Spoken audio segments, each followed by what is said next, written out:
guys, we are starting with a very important subject. ये आपका नया नवेला सब्जेक्ट है थर्मल इंजीनियरिंग। सिलेबस में काफी ज्यादा चेंज किया है। ये सिलेबस है एक्चुअली पहले आपको 5th एंड 6th सेमेस्टर में जो एक दो सब्जेक्ट हुआ करते थे। पहला है हीट ट्रांसफर, शायद आप सभी ने सुना होगा इसे, ठीक है। इसके बाद दूसरा जो था वो था आईसी इंजन, राइट। तो ये दो सब्जेक्ट्स का कॉम्बिनेशन यहाँ है, ये आप देख सकते हो। ये जो पार्ट है ये पूरा आईसी इंजन है, यानी जो ऊपर का पूरा पार्ट है ये है हीट ट्रांसफर। तो सिंपली एंड ऐसा भी नहीं है कि जो सब्जेक्ट की डेप्थ है उसे कम कर दिया गया है। तो एज इट इज आपको heat transfer and IC engine को कंबाइन करके एक सब्जेक्ट बना दिया है जिसका नाम रखा है थर्मल इंजन, ठीक है।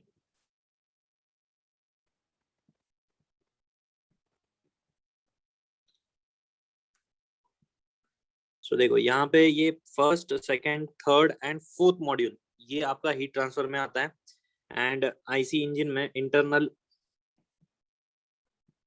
कंबशन इंजन जो सब्जेक्ट है उसमें आपका 5th एंड 6th जो है मॉड्यूल आता है, ठीक है। इक्वली इंपॉर्टेंट एंड बहुत से न्यूमेरिकल्स हैं। आईसी इंजन बेसिकली ये ज्यादातर थियरी सब्जेक्ट हुआ करता था। एंड इसमें आप एक्सपेक्ट करते हो कि 60% थियरी आता था एंड 40% न्यूमेरिकल। तो इन्होंने ये किया है कि 40% जो न्यूमेरिकल है इसी को निकाल दिया। देखो ये जो दोनों सेक्शन है इसमें बहुत ज्यादा न्यूमेरिकल्स है, ठीक है। तो थियरी वाला जो पार्ट था उन्होंने एलिमिनेट कर दिया है। एंड ये जो नया सब्जेक्ट है इसका इस तरीके से फॉर्मेशन है। इसमें हमने क्या क्या पढ़ना है एक बार हम लोग देख लेते हैं। तो जैसे मैंने बताया हीट ट्रांसफर जो एक आपको डिटेल सब्जेक्ट था 5th सेमेस्टर में, वो एज इट इज आ गया है। कोई डाउट होगा गाइस प्लीज आप माइक ऑन करके पूछ सकते हो या फिर चैट बॉक्स में पूछ सकते हो। बेटर यही रहेगा कि आप माइक ऑन करो एंड मुझे पूछो। कोई मुझे प्रॉब्लम नहीं है, जब भी आपको जब भी लगे, जब भी डाउट हो यू कैन आस्क, ओके। मुझे कोई इशू नहीं है कि कोई इंटरप्ट करेगा एंड फ्लो ब्रेक वगैरह वगैरह, there is no such thing, you can doubt anything, ठीक है। तो जैसे मैं बता रहा था आपका पहला जो मॉड्यूल है इस पहला मॉड्यूल है it is all about heat transfer. तो यहाँ पे बेसिक चीजें आपको देखनी है। सिंपल है, हीट ट्रांसफर के कितने तरीके हैं मैं आपको सिर्फ एक ओवरव्यू बता रहा हूँ। कंडक्शन, कन्वेक्शन एंड रेडिएशन, ये तीनों चीजें मेरे ख्याल से आपने जो 12th में पढ़ी होंगी या फिर जो डिप्लोमा वाले स्टूडेंट्स होते हैं उनको भी एक थर्मल इंजीनियरिंग करके एक चैप्टर सब्जेक्ट होता है एंड उसमें ये आता है, राइट। तो ये तीनों जो आपके तरीके हैं हीट को ट्रांसफर करने के, इसको हमें पढ़ना है। तो आपका जो पहला मॉड्यूल है ये जाता है कंडक्शन में, सेकंड वाला जो है वो भी जाता है कंडक्शन है, उसके बाद आता है कन्वेक्शन। रेडिएशन जो है पहले बहुत बड़ा टॉपिक हुआ करता था,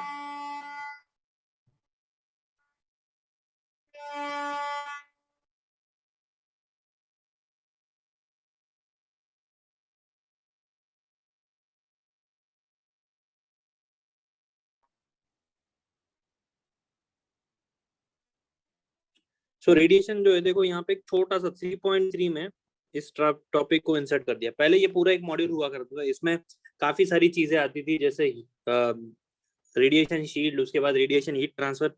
अभी इन्होंने एक सिंपल हेडलाइन दे दी है, basic law of radiation and heat exchange between two bodies. तो ये एक छोटा सा इन्होंने टॉपिक जो है कट डाउन कर दिया। बाकी आप देखोगे कन्वेक्शन की जितनी पहले डेप्थ थी उतनी ही है, रेडिएशन थोड़ा सा कम हो गया है, बाकी कंडक्शन तो एज इट इज जितना है उतना है। एंड हीट एक्सचेंजर एक टॉपिक है यहाँ पे, ये हीट एक्सचेंजर टॉपिक भी है एज इट इज है। तो आपका हीट ट्रांसफर टॉपिक जो है वो पूरा कवर कर लिया गया है। एंड आईसी इंजन में आपको सबसे पहले ये जो मॉड्यूल है 5th मॉड्यूल, ये 5th मॉड्यूल सब कोई बेसिक चीजें बताता है, क्योंकि इंजन एग्जैक्टली कैसे वर्क करते हैं, कौन से टाइप होते हैं, फ्यूल इंजेक्शन कैसे होता है, कंबशन कैसे होता है, ये सारी चीजें जो है इसमें आएंगी, okay. And at last engine testing and performance, ये काफी एक इम्पोर्टेंट चीज होती है। जनरली कॉलेज में लैब में परफॉर्म किया जाता है, आईसी इंजन लैब होती है, आप सभी ने जब भी कॉलेज गए होंगे तभी देखा होगा, राइट। तो ये जो है ये आपका कंप्लीट न्यूमेरिकल्स बेस्ड मॉड्यूल है। एंड ये पहला जो सभी 1 2 3 4 ये सभी में आप न्यूमेरिकल्स आराम से एक्सपेक्ट कर सकते हो। ये एक मॉड्यूल है जो कम्प्लीटली थियरी हो जाता है, इसमें ज्यादातर थियरी ही आएगा। फ्यूल सप्लाई में थोड़े से न्यूमेरिकल्स है लेकिन चांसेस काफी कम है। तो आपके जो 5 मॉड्यूल है उनमें से 6 मॉड्यूल जो है उनमें से 5 मॉड्यूल आपके पास न्यूमेरिकल वाले हैं, एक ही जो है थियरी बेस्ड है। ओके इसीलिए हीट ट्रांसफर जो है ये कंप्लीटली एक न्यूमेरिकल बेस्ड सब्जेक्ट था, एंड आईसी इंजन का भी न्यूमेरिकल पार्ट डाल दिया है। तो ये आपका जो थर्मल इंजीनियरिंग सब्जेक्ट बन के आया है, इसमें आप 90% क्या एक्सपेक्ट कर सकते हो न्यूमेरिकल्स, 10% आप थियरी एक्सपेक्ट कर सकते हो, राइट। ये सब चीजें लिखने की जरूरत नहीं है ऑब्वियसली। एंड ये जो भी गाइस डॉक्यूमेंट बनता है मैं आपको शेयर करके इसकी लिंक दे देता हूँ। लास्ट टाइम जिन्होंने भी मेरा बैच ज्वाइन किया था उनको पता होगा। So no need to take down all unnecessary things. जो जो इम्पोर्टेंट है न्यूमेरिकल जो हम सॉल्व करते हैं ये सब चीजें आप लिखना है ऑब्वियसली, बट ऐसी सब चीजों को नहीं लिखना है, ठीक है। तो स्टार्ट करते हैं हम विथ मॉड्यूल 1। तो अपने पास काफी लिमिटेड टाइम है एंड सब्जेक्ट काफी बड़ा है, ठीक है। बड़ा सब्जेक्ट होने की वजह से मैं आज ही से पूरा इन डेप्थ इसे स्टार्ट कर रहा हूँ ताकि अपने ज्यादा से ज्यादा रहे and आपको सब्जेक्ट जो है अच्छे से समझ सर आए। आपका आवाज थोड़ा सा कट रहा है सर। हाँ सर थोड़ा थोड़ा कट रहा था। ये सर कट रहा था।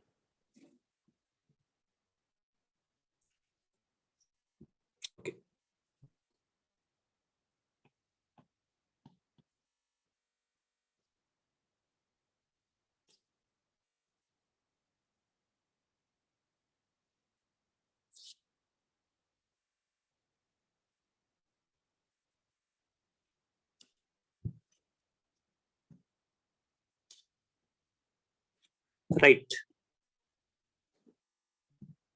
Okay. Those who are not getting link, you can WhatsApp on this number, right? चलो, तो जैसे मैं बता रहा था गाइस, आपने इससे पहले एक सब्जेक्ट पढ़ा होगा थर्मोडायनामिक्स। इसमें हीट के बारे में क्या समझा था? प्लीज कोई आंसर दे दो या फिर आप चैट बॉक्स में लिख सकते हो फास्ट। सही पढ़ा था फर्स्ट लॉ में। First law, second law, entropy, enthalpy, IC engine, energy in transition. Cycle. मैं टॉपिक के नाम नहीं पूछ रहा हूँ, मैं हीट का मतलब पूछ रहा हूँ। हीट का मतलब बता।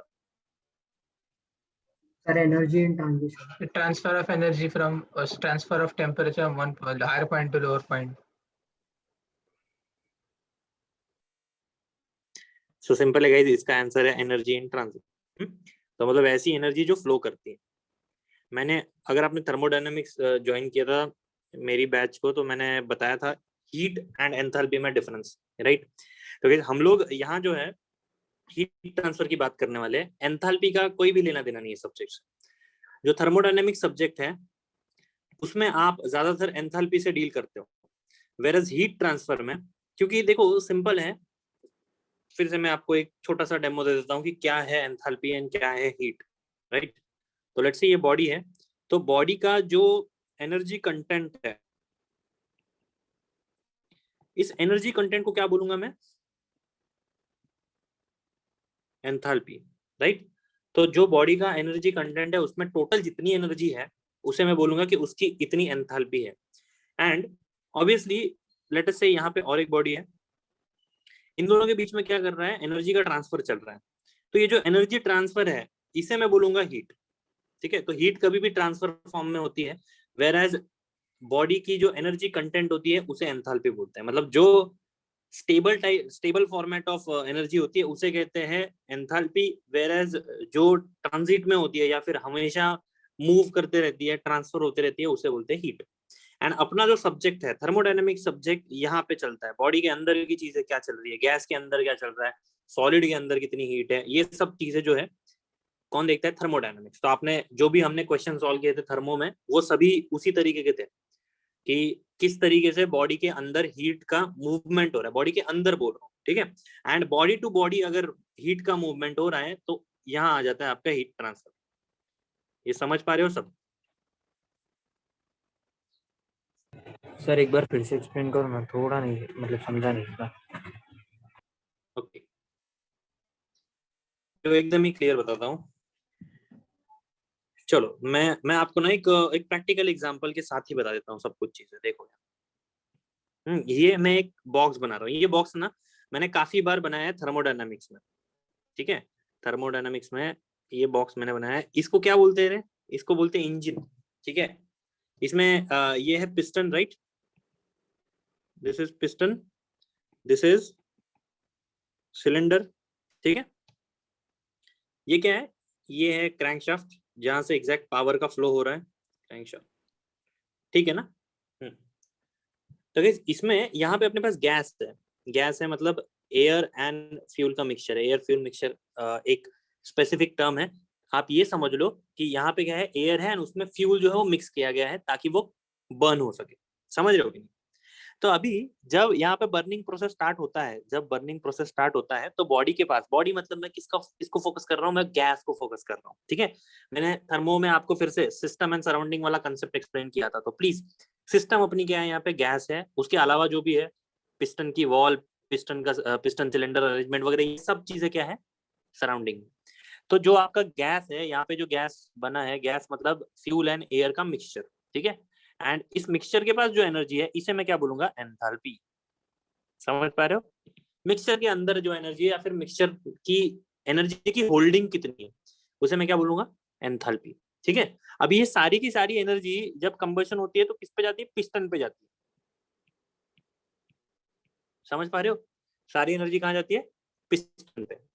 इसमें से बहुत सी एनर्जी जो है वो सिलेंडर से लीक होके बाहर चलेगी, जो आप फील भी करते हो जब आप कोई हैवी हॉल इंजन चलाते हो या फिर आप कोई हैवी सीसी का इंजन चलाते हो। जैसे अगर आपको प्रैक्टिकल एग्जांपल दे तो KTM 390 अगर आप चलाओगे तो आपको पता चलेगा कि उसके इंजन के पास अगर आप बैठे हो तो नीचे आपको बहुत ज्यादा गर्मी फील होगी, क्योंकि उसका इंजन कैपेसिटी काफी ज्यादा है, ठीक है। अगेन ये डिपेंड करता है कि इंजन ऑयल कूल्ड है या फिर एयर कूल्ड है, इसके काफी पैमाने हैं, उन्हीं पे वो डिपेंड करेगा, लेकिन जनरली कूलेंट भी यूज करते हैं ना। यस, कूलेंट ऑब्वियसली कूलेंट होता है, लेकिन देखो कूलेंट जो है वो कभी भी इतना सफिशिएंट नहीं है कि आपके इंजन का टेम्परेचर 25 डिग्री कर दे, ठीक है। तो कभी भी इंजन का टेम्परेचर आपको ज्यादा ही मिलेगा, कूलेंट जो है उसको एक अलार्मिंग टेम्परेचर तक जाने के लिए रोक देता है बस। तो जैसे मैं बता रहा था यहाँ पे, तो उसके कारण भी हीट अगर मतलब बोल रहे हो तो KTM 390 या RC 390 रहता है ना सर, तो उसमें भी रेडिएटर लगा रहता है, रेडिएटर लगा रहता है ना। मैं बोलता हूँ क्या, देखो अभी जब दोस्तों हम लोग ये सब्जेक्ट पढ़ेंगे ना, ये नीचे दिख रहा है इंजन टेस्टिंग एंड परफॉर्मेंस।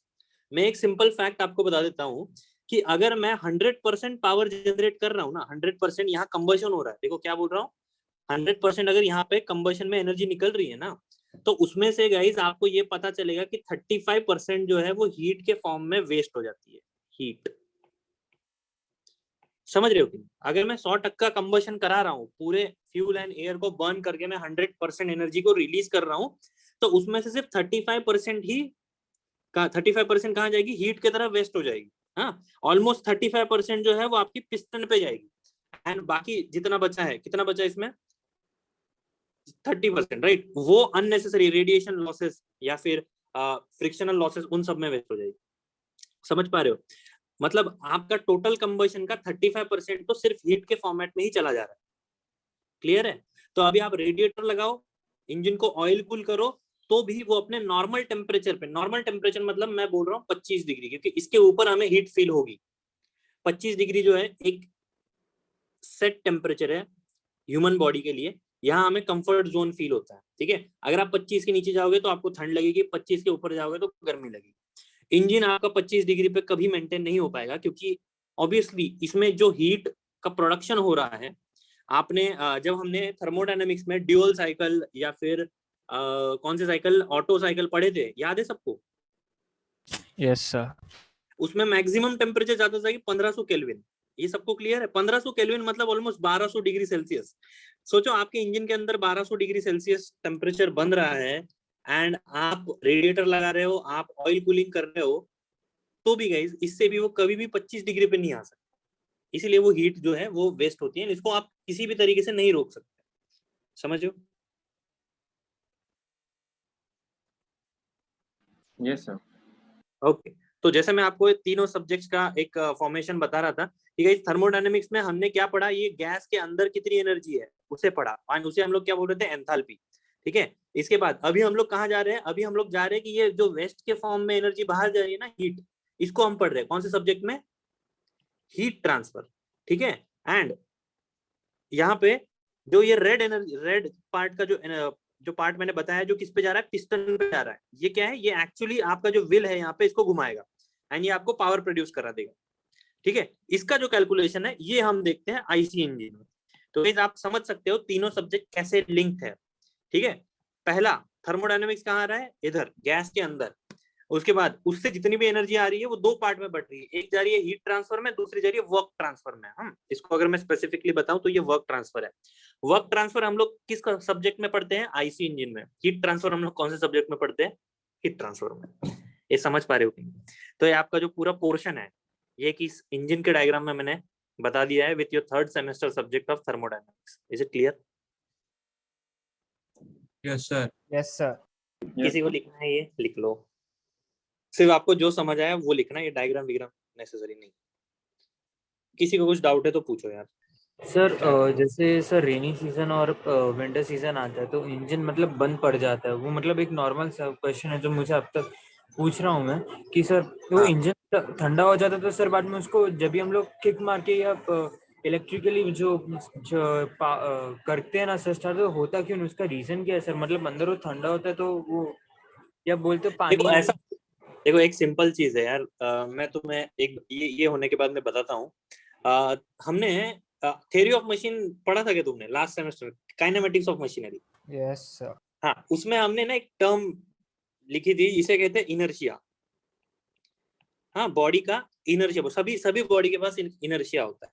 ठीक है, अभी ऐसा होता है कि इनर्शिया मतलब क्या है, इनर्शिया मतलब ऐसी चीज जो किसी भी चेंज को अपोज करेगी, चेंज को अपोज कर रही है। मैं एकदम सिंपल वर्ड में लिख रहा हूँ, किसी भी चेंज को अपोज करती है। सिंपल एग्जांपल दे रहा हूँ आपको, अगर सुबह 6 बजे उठना है ना तो आप नहीं उठोगे, क्यों? क्योंकि आपको आदत है लेट से 9 बजे उठने की, क्योंकि कॉलेज बंद है। ठीक है, तो 9 बजे उठने की आदत है आपको, आप 6 बजे नहीं उठ पाओगे। बीच में कौन आता है, आपका इनर्शिया। आपका इनर्शिया बोलेगा मुझे 9 बजे ही उठना। समझ पा रहे हो? अभी ये इनर्शिया सभी चीजों के पास होता है। इस इनर्शिया को ब्रेक करने के लिए आपको एक्सटर्नल फोर्स की जरूरत है। चलो अगर आप 9 बजे उठते हो, आपको 6 बजे उठना है, खुद से नहीं उठ पाओगे, लेकिन अगर सुबह मम्मी उठा दे मार के, पानी डाल के, कुछ भी करके, तो आप उठ जाओगे। आपका इनर्शिया क्या हो गया, ब्रेक हो गया। किसने ब्रेक किया, मम्मी ने। समझ पा रहे हो कि नहीं? तो गाइस सेम चीज है इंजन के पास। इंजन का एक इनर्शिया, इंजन का इनर्शिया है। अभी इंजन का इनर्शिया ब्रेक करने के लिए कौन है यहाँ पे, फ्यूल है। ठीक है, जब भी ये नॉर्मल टेम्परेचर पे होता है, मतलब जब भी लेट से आपका समर सीजन चल रहा है तो इसका टेम्परेचर नॉर्मल होता है।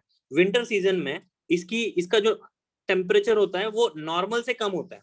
तो ऐसी केस में क्या होता है, लेट अस से कि 1 मिलीग्राम का फ्यूल समर सीजन में इनफ था इंजन को चालू करने के लिए, वही 1 मिलीग्राम का फ्यूल जो है वो विंटर सीजन में इनफ नहीं होता। तो आपको बेसिकली ना एक चीज होती है जिसे कहते हैं चोक, सबने सुना होगा। Yes sir. Yes sir. तो ये चोक जब आप अप्लाई करोगे, ये चोक अप्लाई करने से होता क्या है, आपका जो इंजन है उसमें लेट से 1.25 मिलीग्राम ऑफ फ्यूल गया। तो यार ये तो क्लियर है कि जितना ज्यादा फ्यूल उतनी ज्यादा हीट या फिर उतनी ज्यादा एनर्जी। तो ज्यादा एनर्जी अगर मैं डालूंगा तो जो विंटर सीजन में जो एनर्जी में ड्रॉप हुआ है कंप्लीट सिस्टम के, उसे कंपनसेट में करूंगा। ठीक है, एंड यही रीजन है कि आपको विंटर में या फिर रेनी सीजन में जब इंजन में टेम्परेचर कम हो जाता है तो आपको चोक देख के ही गाड़ी को चालू करना पड़ता है। ठीक है, क्योंकि उसका ऑलरेडी सिस्टम का जो टेम्परेचर है काफी कम हो चुका है, वेरा समर में आपका नॉर्मल इग्निशन हो जाता है। ये समझ पा रहे हो कि नहीं? तो ये सभी कहाँ से लिंक है, ये इनर्शिया से लिंक है। इंजन की इनर्शिया को, इंजन के इनर्शिया मतलब जो इंजन स्टेबल है उसे फिर से मूवमेंट वाली कंडीशन में लाने के लिए आपको एडिशनल एफर्ट देना पड़ेगा। यही एडिशनल एफर्ट आपको विंटर सीजन में ज्यादा लगता है। सर चोक क्या रहता है सर? चोक ऐसी चीज होती है जिसमें आप फ्यूल बढ़ा देते हो। आप कभी चोक देके गाड़ी चलाओ, आधे किलोमीटर में गाड़ी आपका पेट्रोल खत्म हो जाएगा। मतलब चोक एक बाईपास है यार, चोक एक बाईपास है। चलो ये मेरा फ्यूल लाइन है, ठीक है, इसमें से फ्यूल जाता है लेट से 1 मिलीग्राम। मैंने यहाँ पे चोक ऑन कर दिया तो एडिशनल फ्यूल जाएगा मेरे इंजन में, एंड इंजन में आप देखोगे लेट से अभी 1.25 मिलीग्राम ऑफ फ्यूल जा रहा है। तो किसी भी बाइक में देखोगे चोक होता है जनरली। अभी ये जो चोक है ना ये निकल चुके हैं, क्योंकि अभी आप देखोगे तो कोई भी बाइक जो है वो फ्यूल इंजेक्टेड आती है। ये सुना है FI, हर एक बाइक में अभी उसका नाम लिखेंगे FI लिखेंगे, जैसे जिक्सर FI देखा होगा ना। जस्ट एग्जांपल दे रहा हूँ, ठीक है। तो FI stands for fuel injection. Fuel injection में ये सब चीजें की जरूरत नहीं है, चोक विक की जरूरत नहीं है। फ्यूल इंजेक्शन सिस्टम जो है उसको खुद को पता चल जाता है कि विंटर सीजन चल रहा है, समर सीजन चल रहा है, या फिर कितना मैंने फ्यूल इनटेक देना है। क्लियर है? अच्छा ओके सर। हाँ, तो हम लोग क्या बोल रहे थे, हम लोग इधर थे कि ये तीनों सब्जेक्ट जो है गाइस इस तरीके से लिंक है, काफी इंटरेस्टिंग है। पहला हम हीट ट्रांसफर सीखेंगे, उसके बाद जाएंगे आईसी इंजन पे, ठीक है। एंड थर्मो तो आपका हो चुका है, तो मैं एक्सपेक्ट करता हूँ कि आपको कुछ बेसिक चीजें आती है, प्रोवाइडेड अगर नहीं आती है तो प्लीज मुझे पूछ लेना, नहीं तो मैं उन्हीं चीजों को मतलब थोड़ा इन डेप्थ ले जाऊंगा ना, आप बाद में पूछोगे कि सर ये क्या होता है। ठीक है, ये लिख लिया, चलो आगे बढ़ते हैं। अभी 1 मिनट नहीं हुआ सर लिख के, इसके लिए वेट कर हाँ। रहा हूँ। सर अभी आपने एक्सप्लेन किया था ना कि विंटर सीजन में वो सब मेरा नेट हो गया था। खाली छोटा सा ब्रीफ बात, मतलब कुछ खाली आप बता दीजिए ना ब्रीफ, कोई ड्रॉप व्रॉप नहीं करना मतलब सर, क्योंकि है मतलब इसका। मैं यही बोल रहा था कि विंटर सीजन में आपका जब भी देखो इंजन का नेट टेम्परेचर जब भी डाउन होगा, तभी आपको इंजन का इनर्शिया ब्रेक करने के लिए या फिर इंजन को मूव करने के लिए मुझे एडिशनल पावर की जरूरत देनी पड़ेगी। एडिशनल पावर या फिर इंजन को एक तरीके से ना वार्म अप करने के लिए, वार्म अप मतलब उसका टेम्परेचर बढ़ाने के लिए मुझे एडिशनल फ्यूल देना पड़ता है। एंड उसी के लिए हम लोग चोकिंग करते हैं। चोकिंग मतलब एक बाइक में जनरली एक बटन होता है चोकअप, जो कार्बोरेटेड बाइक्स होती है उनमें होता है वो। अभी तो पहले तो मतलब कार्स में भी चोक आता था, अभी तो कार्स में चोक नहीं आता क्योंकि फ्यूल इंजेक्शन, सभी इंजन ऑलमोस्ट फ्यूल इंजेक्टेड हो गया। अभी तो बाइक वाले इंजन भी फ्यूल इंजेक्टेड है। तो यहाँ पे चोक वगैरह ये जो चीजें हैं, इनका कंसेप्ट एक ही है कि आपका इंजन जब भी स्टार्ट नहीं हो रहा है या फिर इंजन का टेम्परेचर काफी डाउन है, तो उसे वार्म अप करने के लिए हमें क्या करना पड़ता है, एडिशनल फ्यूल जो है वो देना पड़ता है। इसे कोल्ड स्टार्ट भी कहते हैं, ठीक है। Cold start is a mechanical या फिर इंजीनियरिंग टर्म, एंड चोक देना इज अ लेमैन टर्म, और कुछ।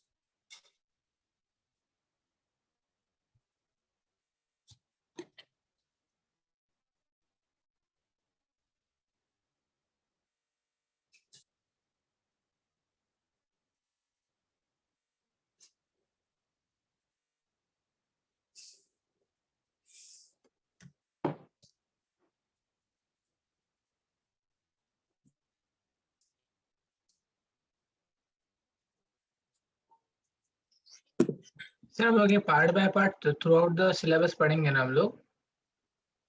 पार्ट बाय पार्ट पहला आएगा अपना हीट ट्रांसफर, उसके बाद हम लोग आ जाएंगे इंजन वाले एनालिसिस पे। अच्छी बात है ये, क्योंकि ये इंजन का जो एनालिसिस है ना, इसमें आपको ये तीनों मोड्स ऑफ हीट ट्रांसफर लिखना है। तो ये सिलेबस अच्छी तरह से डिजाइन किया है इन्होंने। हाँ, ये थोड़ा बहुत बड़ा हो गया है, इसमें काफी वेरिएशन है। Hello sir. यस। तो सर, तो ये अगर दो अलग अलग सब्जेक्ट कंबाइन कर दिए तो हम लोग को कुछ लॉस नहीं है क्या? मतलब कुछ उसमें रिजेक्ट नहीं किया है? जो अननेसेसरी चीजें थी वो तो निकाल दी है।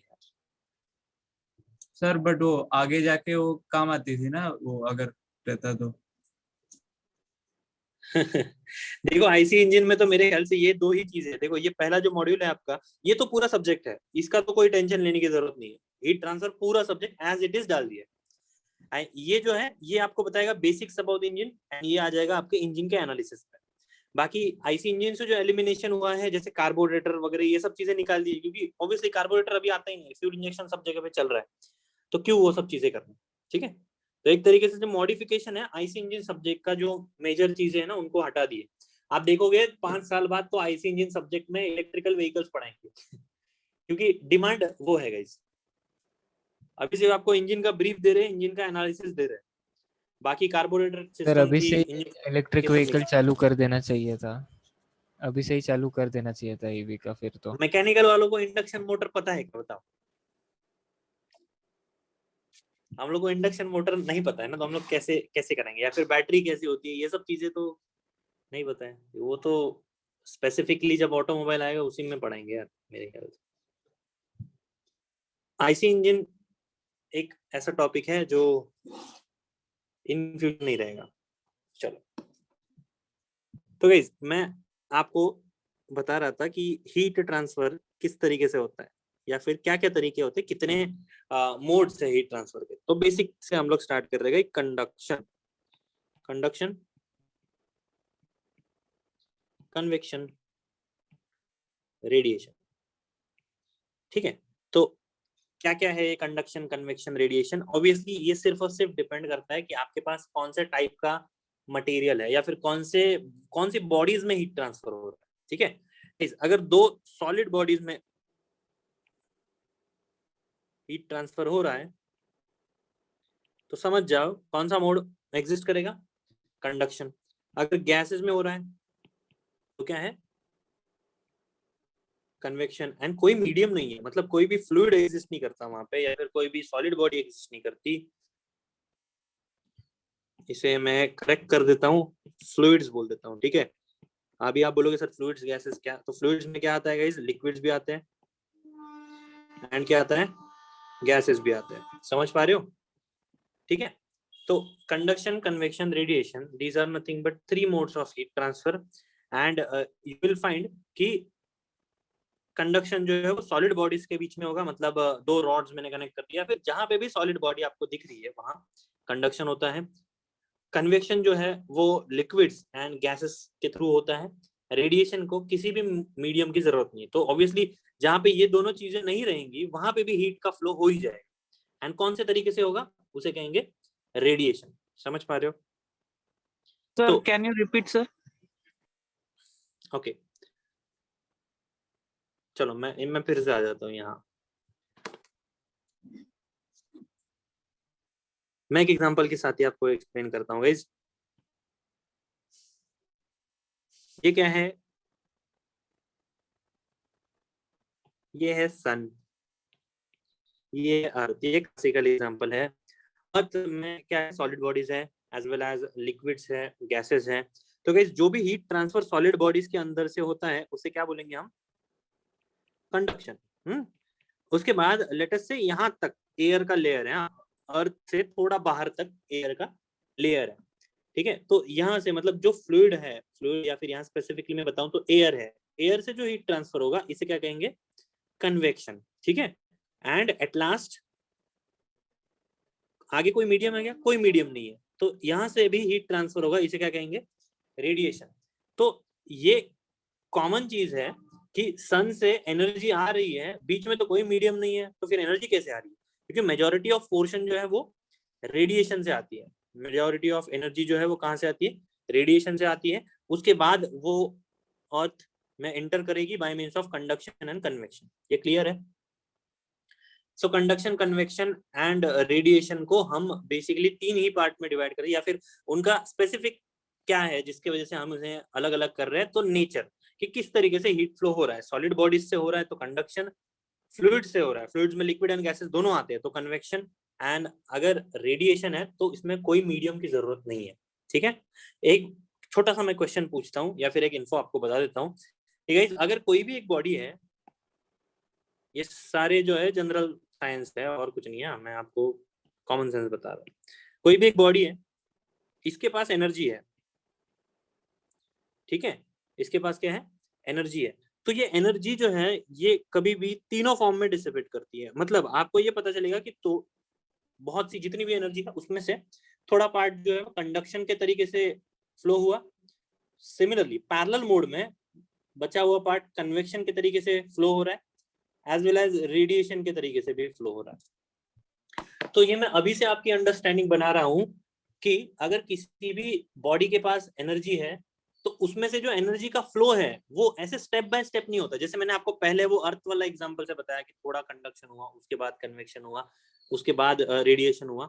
ये सब चीजें जो है वो थ्योरेटिकली समझने के लिए अच्छी लगती है, लेकिन प्रैक्टिकली अगर बताऊं तो बॉडी एनर्जी जो है वो एट द सेम पॉइंट तीनों तरीके से रिलीज करते रहती है।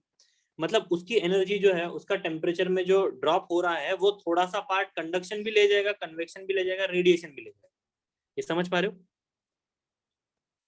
Yes sir. इसमें इंजीनियरिंग पॉइंट ऑफ व्यू अगर हम लोग देखेंगे तो कंडक्शन को हम काफी ज्यादा काउंट कर सकते हैं, मतलब इसको हम कैलकुलेट कर सकते हैं कितनी एनर्जी आएगी। कन्वेक्शन को भी हम कर सकते हैं, रेडिएशन थोड़ा डिफिकल्ट हो जाता है काउंट कर, ठीक है। तो बॉटम लाइन इस फिगर की यही है कि बॉडी जो है आपकी, body emits energy in all forms of heat transfer. ये मैं क्यों बता रहा हूँ, क्योंकि मैंने अभी तक जितने भी टाइम हीट ट्रांसफर पढ़ाया है, बच्चों की अंडरस्टैंडिंग ये होती है कि हीट ट्रांसफर कोई भी स्टेप बाय स्टेप होता है। स्टेप बाय स्टेप मतलब यहाँ से यहाँ कंडक्शन, उसके आगे कन्वेक्शन, उसके बाद रेडिएशन। लेकिन ऐसा नहीं होता गाइस, ये थ्योरेटिकल हम लोग ऐसे पढ़ते हैं। हम लोग जो क्वेश्चन सॉल्व करेंगे ना उनको हम लोग इस तरीके से पढ़ेंगे ताकि हम सिचुएशन को सिंपल कर सके एंड आंसर्स निकाल सके। लेकिन अगर हम प्रैक्टिकली देखें तो प्रैक्टिकली बॉडी जो है वो एनर्जी को तीनों फॉर्म में एक साथ निकालती है, एक साथ कंडक्शन भी हो रहा है, कन्वेक्शन भी हो रहा है, रेडिएशन भी हो रहा है। समझ रहे हो? चलो ये लिखना है, लिख लो फास्ट। हम लोग कंडक्शन के साथ स्टार्ट कर रहे हैं। इनमें देखो सभी तीनों जो तरीके हैं, कंडक्शन, कन्वेक्शन और रेडिएशन, तीनों में कोई ना कोई साइंटिस्ट ने रिसर्च करके रखा है, तो उसका कोई ना कोई लॉ होगा, हमें वो लॉ पढ़ना पड़ेगा, उसी लॉ से क्वेश्चन आएंगे। It is so simple. Okay, तो पहले हम स्टार्ट करेंगे कंडक्शन से, उसके बाद कन्वेक्शन एंड देन रेडिएशन। चलो ये लिख लो, मैं कंडक्शन स्टार्ट कराता हूँ।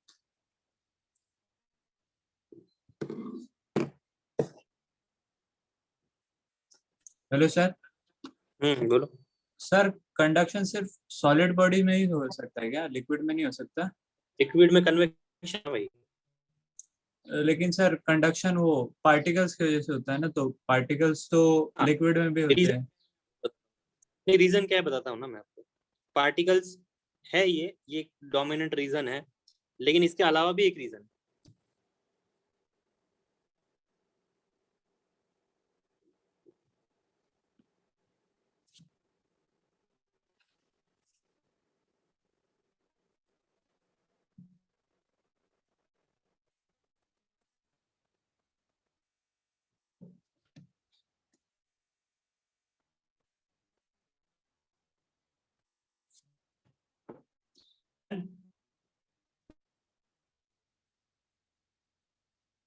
देखो ये सब चीजें जो है ना वो मतलब जस्ट मैं एक ब्रॉडर एस्पेक्ट में बता रहा हूँ, जो डिटेलिंग में है ना उनमें मैं अच्छी हैंडराइटिंग निकालूंगा, डोंट वरी।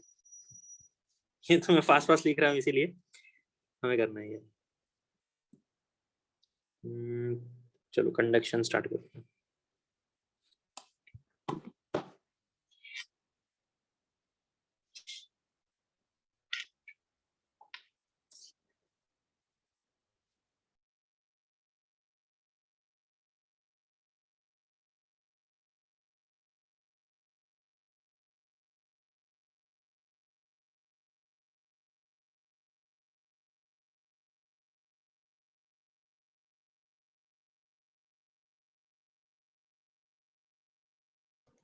सर मतलब कंडक्शन में दो मीडियम मीडियम जो रहता है वो सॉलिड रहता है ना कंडक्शन में, और कन्वेक्शन में जो मीडियम रहता है वो लिक्विड और गैस है। Hello sir.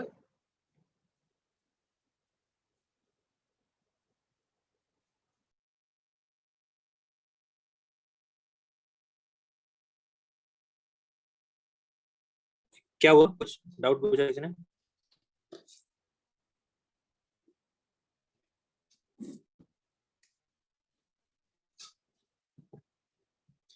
किसी ने कुछ पूछा था क्या? Hello sir. हाँ बोलो बोलो। हाँ सर, कंडक्शन मतलब सॉलिड सॉलिड बॉडी जो रहता है वो मीडियम रहता है ना, यस। और कन्वेक्शन में जो रहता है लिक्विड और gas. Fluids, yes fluids. Space के एग्जांपल अपने इसीलिए बिकॉज वहाँ पे वैक्यूम रहता है ना अर्थ और सन के यस, बीच में। हाँ वैक्यूम होता है, वहां से रेडिएशन मोर डोमिनेंट होता है। अच्छा हाँ, बिकॉज कोई मीडियम ही नहीं है। यस। ओके गाइस, और एक चीज मैं आपको क्लियर करना चाहता हूं कि थर्मोडायनेमिक्स में हमने ज्यादातर एंथैल्पी एंथैल्पी या फिर हीट देखा। यहाँ हम लोग एंथैल्पी या फिर हीट पे फोकस नहीं करते, यहाँ हम लोग फोकस करते हैं, ठीक है चलो ये we focus on heat transfer rate. Okay, heat transfer rate, what is rate? Something which is with respect to time. तो हीट का ट्रांसफर कितना हो रहा है विथ रिस्पेक्ट टू टाइम, इसे हम लोग क्या बोलते हैं? Heat transfer rate. ठीक है, सो ये इसे मैं बोल सकता हूं टेम्परेचर चेंज पर यूनिट को ये मैं सीधा बॉटम में लिख रहा हूं, per unit time, temperature change per unit time, इसे मैं क्या बोलता हूं? Heat transfer rate. Obviously heat का यूनिट क्या है? हीट का यूनिट क्या है? जूल्स। Joules, right? तो ये है जूल्स, एंड ऑब्वियसली जूल्स को अगर मैं सेकंड के साथ लिखूंगा तो ये बन जाता है वैट, राइट? तो हमें ज्यादातर हीट ट्रांसफर रेट को किसमें एक्सप्रेस करना है? वैट्स में एक्सप्रेस करना है। इसके अलावा कौन सा एक यूनिट होता है? एचपी भी होता है, हॉर्स पावर, राइट? लेकिन वो जर्मन स्टैंडर्ड है, तो उसमें इतना हम लोग जाते नहीं है। हम लोग जो है वो जनरली वैट्स यूनिट को ही प्रेफर करते हैं। समझ पा रहे हो कि नहीं? चलो छोड़ो।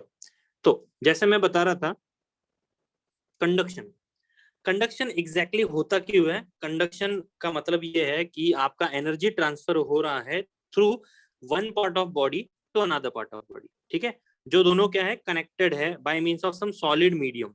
कंडक्शन का रीजन क्या है? इस कंडक्शन के दो रीजन है। सबसे पहला है लैटिस वाइब्रेशन एंड दूसरा है फ्लो ऑफ इलेक्ट्रॉन्स। ये काफी इंपॉर्टेंट है, आपको वाइवो में पूछ सकते हैं। तो लैटिस वाइब्रेशन, पहली बात लैटिस क्या होता है? मटेरियल साइंस सब्जेक्ट पढ़ा था क्या सबने?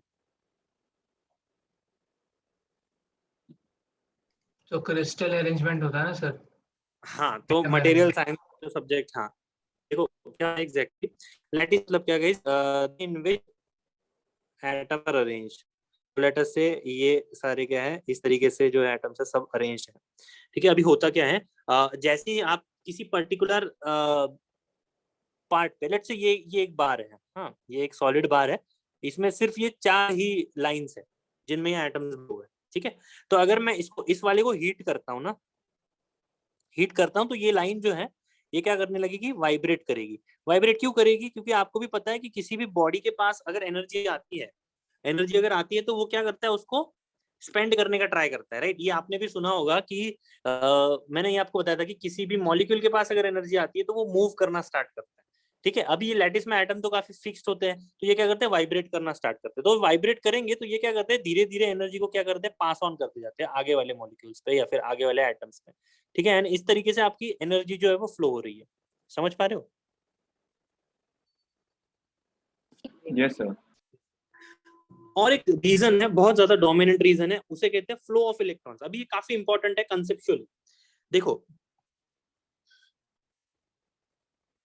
ये लेट से एक कोई भी मेटल है, हाँ इसमें ना ये 4 जो मैं ड्रॉ कर रहा हूँ ना, ये फ्री इलेक्ट्रॉन्स है। फ्री इलेक्ट्रॉन वाला कंसेप्ट सबको समझ आता है क्या?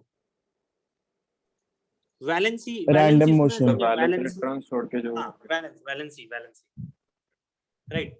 वैलेंसी क्या होता है? वैलेंसी ये होता है कि जो भी इलेक्ट्रॉन का ऑर्बिट होता है, राइट, उसमें एक सेट नंबर ऑफ इलेक्ट्रॉन्स ही होते हैं, राइट ना? आपने सुना ऑर्बिट का फॉर्मेशन सुना होगा ना, 2 8 8 ऐसे इस तरीके से, ये 12th में था।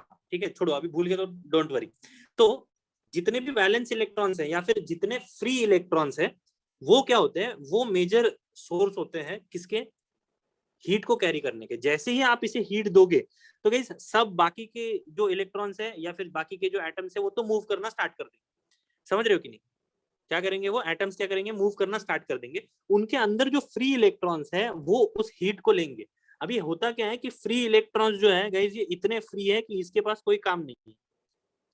ठीक है, एंड मतलब इसके पास कोई बाइंडिंग फोर्स नहीं है, उसका जो न्यूक्लियस है वो काफी दूर है उससे, एंड न्यूक्लियस काफी दूर होने की वजह से वो क्या करता है, ये फ्री टू मूव है, तो ये मूव करते हैं। ये मूव करेगा, इस दूसरे वाले को धक्का देगा, ये आगे जाएगा, फिर से किसी और को धक्का देगा। एक तरीके से क्या हो रहा है, एक तरीके से ये पूरी एनर्जी जो है क्या हो रही है, ट्रांसफर हो रही है। समझ पा रहे हो कि नहीं? तो कंडक्शन जो है वो 2 तरीके के वजह से होता है। सबसे पहले लैटिस वाइब्रेशन। लैटिस वाइब्रेशन मतलब क्या है, atoms vibrate and transfer energy. Okay, where जो इलेक्ट्रॉन की वजह से होता है, ये क्या होता है, free electrons, free electrons move ahead and transfer heat by collision. ठीक है, तो कोलिजन से यहाँ पे हीट ट्रांसफर हो रही है। ये समझ आया सबको?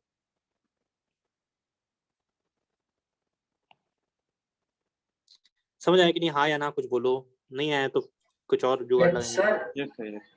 बोलो बोलो बोलो, कोई कुछ पूछ रहा सर वो फ्री इलेक्ट्रॉन को जो एनर्जी आएगी फिर वो एक पर्टिकुलर डायरेक्शन में जाएगा या उसका मोशन रैंडम? है। अरे नहीं, डायरेक्शन नहीं, कहीं भी घूमता है। देखो पूरा आपका, देखो आपका जो भी मेटल है उसमें एक एटम है, उस एक एटम में बहुत से इलेक्ट्रॉन्स होते हैं, उनमें एक ना एक तो फ्री होगा। तो सभी एटम्स में इतने सारे फ्री इलेक्ट्रॉन्स है, वो यहाँ वहां घूमेंगे तो भी आपका एनर्जी जो है ट्रांसफर हो जाएगा। समझ पा रहे हो? Yes sir. ओके, ये समझ आया सबको? एक क्वेश्चन मैं पूछ रहा हूँ, थोड़ा सा दिमाग चलाओ, मुझे आंसर दो, ठीक है? यहाँ लिख देता हूँ।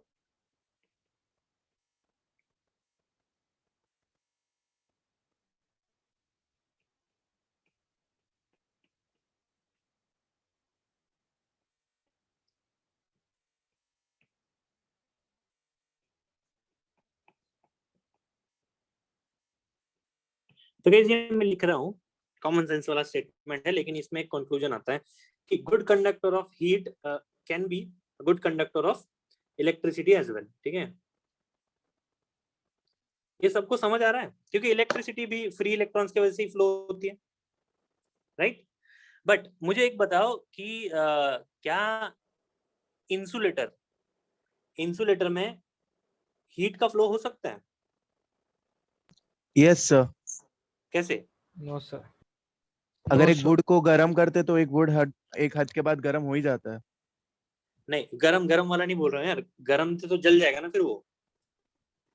मैं ये बोल रहा हूँ कि वो हीट को ट्रांसफर करेगा कि नहीं। नहीं सर, फ्लो नहीं होता ना सर। हाँ, फ्लो नहीं guys, होगा। एक चीज सुनो। हाँ, एक चीज सुनो। इंसुलेटर क्या होता है?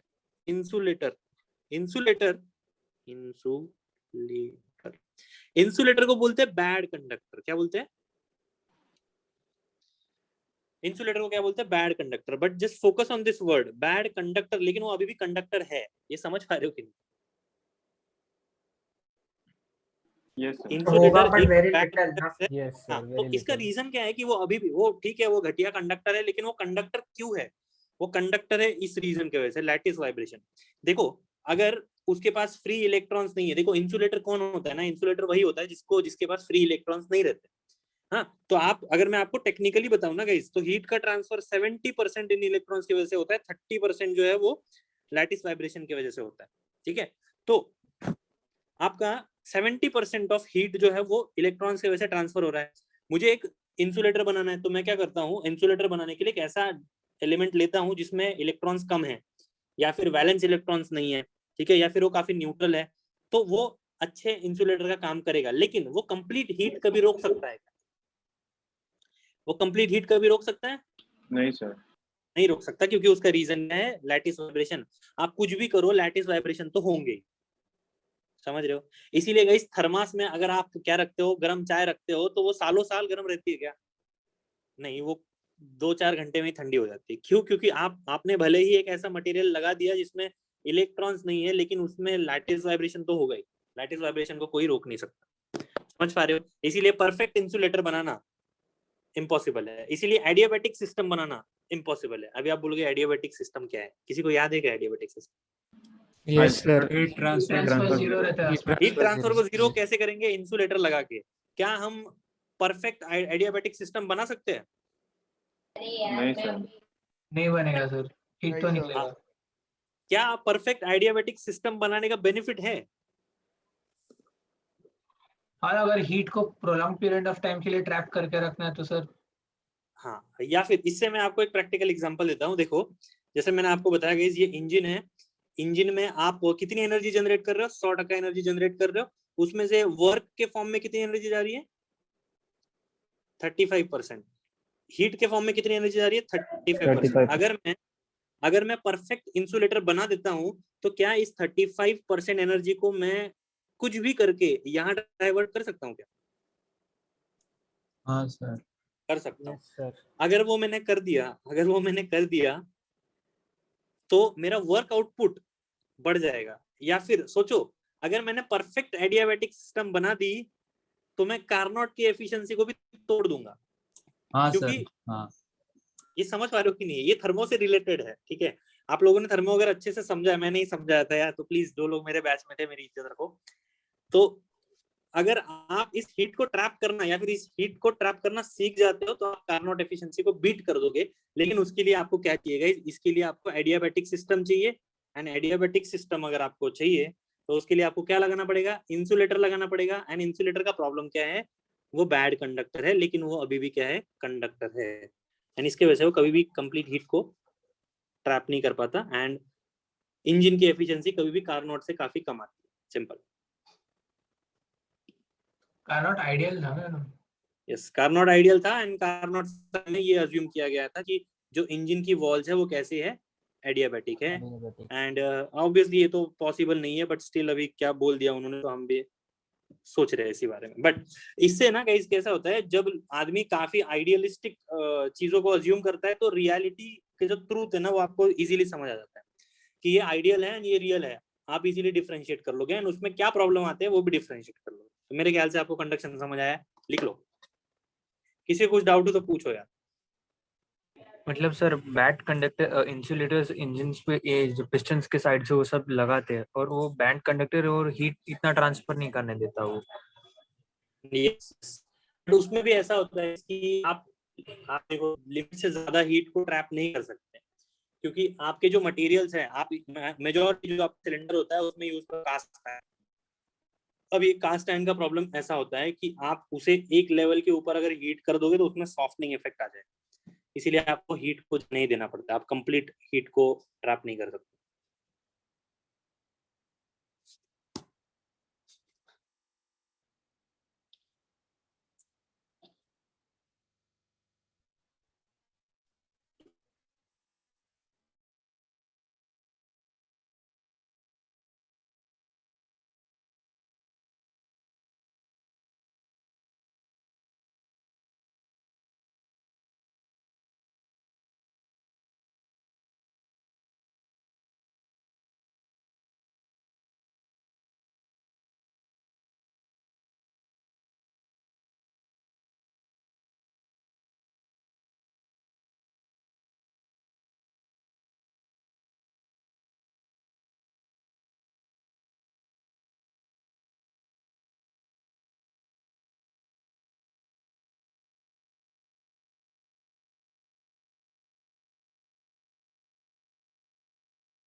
डन, चलो। No sir. Sir sorry sir, sir लिख के नहीं हुआ है सर। लिखो लिखो, लेकिन इतना भी टाइम मत लो, बाद में फिर तुम्हें पता है क्या होता है। हाँ सर।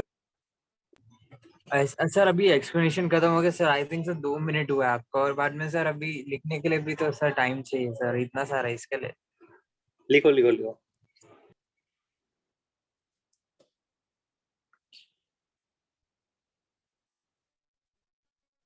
अरे कुछ डाउट है तो पूछो यार, अगर थर्मो का याद नहीं आ रहा है तो वो भी पूछो, ठीक है, क्योंकि मैं आपको फ्रैंकली ये चीज बता रहा हूँ कि थर्मल साइड का ये आपका लास्ट सब्जेक्ट है, ठीक है। तो इसके बाद ना आपके पास राइट नहीं है किसी को ये बोलने का, अगर कोई आपको पूछता है ना बता भाई एडियाबैटिक क्या होता है, या फिर कंडक्शन क्या होता है, या फिर टेम्परेचर क्या होता है, अगर आप बोल पाए कि नहीं सर मुझे नहीं पता, या फिर अगले सब्जेक्ट्स में शायद मैं फिर से रिवाइज करूंगा, तो आपकी इंसल्ट कर देगा सामने वाला, क्योंकि आपके पास थर्मल साइड का अभी एक आखिरी सब्जेक्ट बचा है। इसके बाद क्या आएगा, इसके बाद पावर प्लांट इंजीनियरिंग आएगा, ठीक है, वो काफी ज्यादा एप्लीकेशन बेस्ड है, उसमें कोई कंसेप्ट नहीं, थर्मो एंड हीट ट्रांसफर ये दो ही सब्जेक्ट है जो आपका बेसिक इन्फो जो है वो बिल्ड करते हैं, ठीक है। तो प्लीज पूछो, एंड कोई शर्माओ मत, जो भी डाउट हो अप टू यू, ठीक है। अगर माइक से नहीं पूछना है तो चैट में पूछो।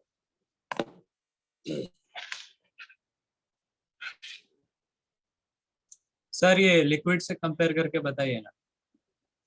लिक्विड से कंपेयर करके बताएं मतलब Convection. सॉलिड में क्यों होता है कंडक्शन? सॉलिड में इन चीजों की वजह से होता है ना, lattice vibration and flow of electrons. अभी आप तुम लिक्विड में जाओगे तो लिक्विड में ना ही फ्लो ऑफ इलेक्ट्रॉन होगा, ठीक है, और ना ही उसमें लैटिस वाइब्रेशन है, क्योंकि उसमें लैटिस फॉर्मेशन है ही नहीं, राइट। जो क्रिस्टलोग्राफी आप पढ़ते हो, क्रिस्टलोग्राफी पता है ना? हाँ सर। क्रिस्टलोग्राफी जो सिर्फ और सिर्फ सॉलिड के लिए एग्जिस्ट करती है, ठीक है, वो कभी भी लिक्विड या फिर गैसेस में नहीं आती। आपने पूरा मटेरियल साइंस पढ़ा, वो सिर्फ किसमें था, सॉलिड के बारे में डिस्कशन कर रहा था, हम लोग कहीं पे भी लिक्विड के बारे में नहीं गए, ठीक है, क्योंकि lattice vibration is only for this solid. अभी आप यही मेथोडोलॉजी या फिर यही स्टेटमेंट आप लेके जाते हो लिक्विड में या फिर गैसेस में, तो वहां ना ही लैटिस है ना ही फ्री इलेक्ट्रॉन्स है। यही दिक्कत है, समझ आ रहा है कि नहीं? बाकी कन्वेक्शन में एग्जैक्टली क्या होता है ये जब कन्वेक्शन आएगा तो डिटेल में बताऊंगा, डोंट वरी।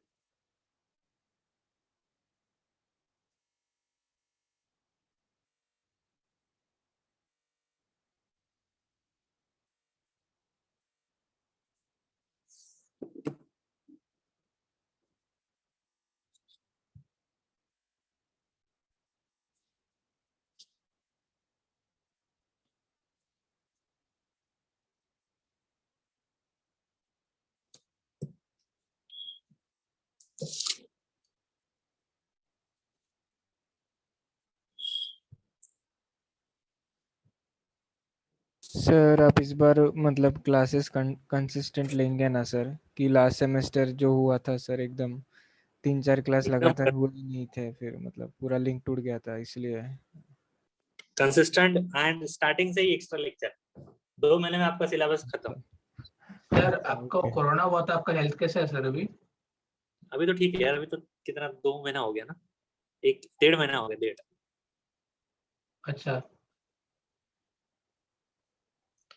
सर आपने वैक्सीन ले लिया कि बचा है? अरे 2 बार हो चुका है मुझे तो, अभी डॉक्टर बोलता है वैक्सीन मत लो। सर सेम मेरे को एक बार उसका सिम्टम्स हो गया था, नेगेटिव आया, बट दूसरी बार अप्रैल में हुआ था।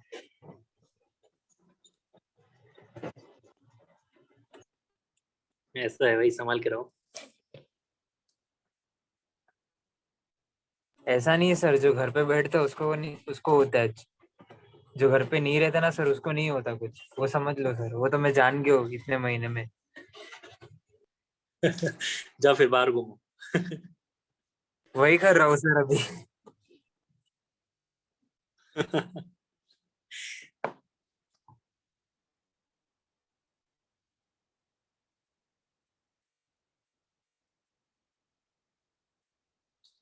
हो गया। Yes sir. चलो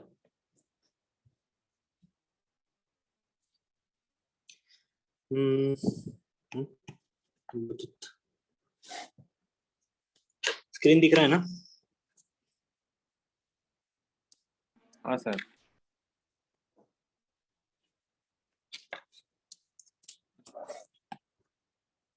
ओके तो गाइस, जैसे मैंने बताया था कि तीनों मोड ऑफ ट्रांसफर में कोई ना कोई साइंटिस्ट घुसा पड़ा है एंड उसने अपने अपने लॉज बनाए हैं एंड इन्हीं लॉज को हम लोग स्टडी करते हैं एंड उसी बेसिस पे हम लोग थोड़ा एडवांस में भी चले जाते हैं। एडवांस में मतलब देखो, जो भी साइंटिस्ट ने जो लॉ बनाया, जैसे मैं आपको स्पेसिफिकली बता दूं तो फोरियर्स लॉ आता है कंडक्शन में एंड न्यूटन तो आने ही वाला है तो कन्वेक्शन में वो आ जाएगा, ठीक है।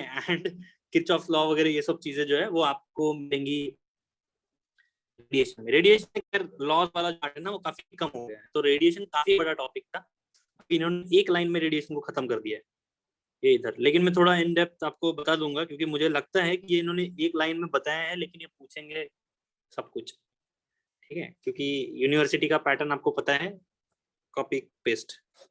चलो तो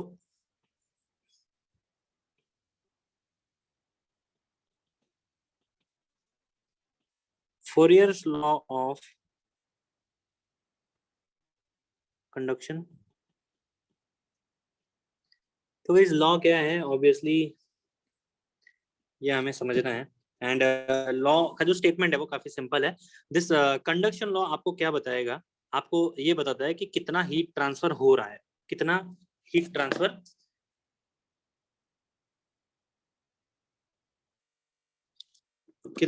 हो रहा है, ठीक है। तो देखो, हाँ, इसका मैं स्टेटमेंट लिख लेता हूँ फिर मैं आपको एक्सप्लेन करता हूँ।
yes, this is the statement of Fourier's law of conduction. Law states that, मैं बता रहा हूँ, ये ध्यान दो थोड़ा, rate of heat flow through homogeneous body. किसी को homogeneous body का मतलब पता है क्या? बॉडी थ्रू आउट सेम रहता है, मतलब कंपोजिशन थ्रू सेम ही रहेगा. Composition as in उसका मटेरियल जो रहता है थ्रू आउट सेम रहता है. बट इज डेंसिटी वगैरह. ये मैं लिख रहा हूँ. हाँ, properties of material same in all 3 dimensions. ये समझ लो. हाँ, ये एक्चुअली है स्ट्रेंथ ऑफ मटेरियल का पार्ट, बट ये इधर आ गया है. अगर आप गेट मतलब ये बेसिक में गेट में बताता हूँ. होमोजेनियस बॉडी क्या होती है कि उसकी प्रॉपर्टीज, अभी प्रॉपर्टीज में बोलोगे आप सर क्या प्रॉपर्टी, जैसे थर्मल कंडक्टिविटी, ओके, उसके बाद उसकी डेंसिटी, उसके बाद उसकी जो भी सॉलिड की जो भी प्रॉपर्टीज है, वो अगर तीनों डायरेक्शन में, तीनों डायमेंशंस में, कौन कौन से डायमेंशन है, एक्स वाई जेड, तीनों डायमेंशन में सेम है, तो उस बॉडी को क्या बोलते हैं, होमोजेनियस. समझ पा रहे हो? ओके. तो हीट फ्लो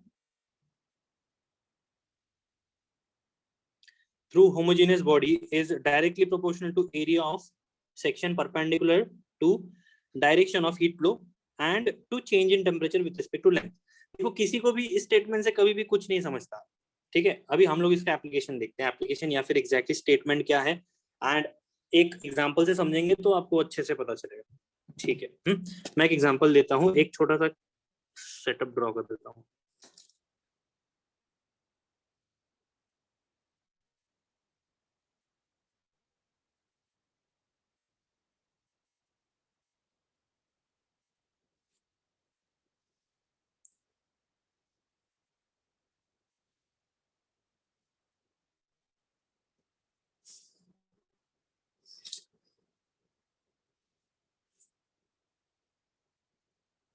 तो ये बॉडी है, ये क्या है, एक वॉल है, लेट्स से मेटालिक, ठीक है. अब इसमें से हो रहा है हीट फ्लो. हीट फ्लो के लिए गाइस क्या इंपॉर्टेंट है, टेम्परेचर इंपॉर्टेंट है. इस साइड में T1 टेम्परेचर है, इस साइड में T2 टेम्परेचर है. मैं अज्यूम कर रहा हूँ कि T1 ज्यादा है, T2 कम है. ऑब्वियसली तभी हीट ट्रांसफर जो है वो इस तरीके से हम दिखा सकते हैं. देखो ये हीट ट्रांसफर होगा, समझ आ रहा है कि नहीं? तो यहाँ इस हीट ट्रांसफर में ऑब्वियसली T1 से T2 में फ्लो हो रहा है क्योंकि टेम्परेचर ज्यादा है. तो यहाँ फोरियर लॉ क्या बोलता है कि हीट ट्रांसफर जो है, heat transfer is directly proportional to few things. First क्या है, फर्स्ट है area of section perpendicular to direction of flow. तो मुझे बताओ कि यहाँ पे तो बहुत से एरिया दिख रहे हैं आपको, दिख रहे हैं कि नहीं? इस पर्टिकुलर बॉडी के कितने एरियाज है, बहुत से एरियाज है. इन सभी में कौन सा ऐसा एरिया है जो हीट ट्रांसफर के डायरेक्शन को परपेंडिकुलर है, बताओ. I am talking about area, okay. देखो ये हीट का फ्लो है. डोंट यू फील कि ये जो एरिया है, ये देखो ये वाला एरिया, ये परपेंडिकुलर है. समझ पा रहे हो कि नहीं? Yes sir. इसको हाईलाइट कर देते हैं. हाँ,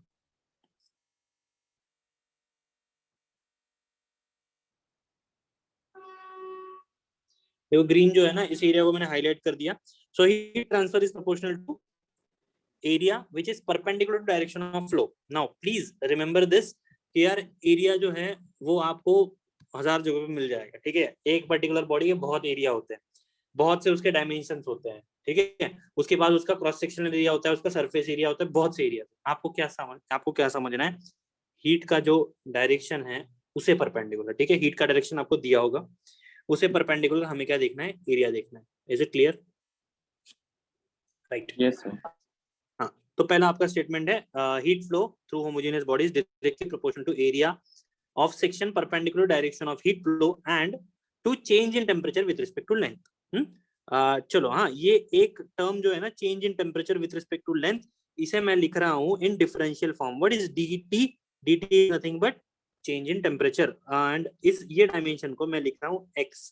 मतलब ये पूरी लेंथ जो है ना, इसको मैं l बोल रहा हूँ, बट एक वेरिएबल मैंने इनिशिएट किया है, उससे मैं बोल रहा हूँ x. तो मैं यहाँ लिख देता हूँ x. Is it clear? ये लॉ क्लियर है आपको? फ्लो रेट ऑफ हीट या फिर heat flow rate is directly proportional to area perpendicular to heat flow. ये मैं लिख देता हूँ भाई, area perpendicular to heat flow. And what is dt? dt is nothing but change in temperature, and this is nothing but change in length. तो जितने भी scientist थे ना, ये सब मैथमेटिशियंस थे, तो इन्होंने कभी भी चीजों को फाइनाइट फॉर्म में नहीं बताया, उन्होंने कभी भी चीजों को डिफरेंशियल फॉर्म में बताया, चेंज इन लेंथ।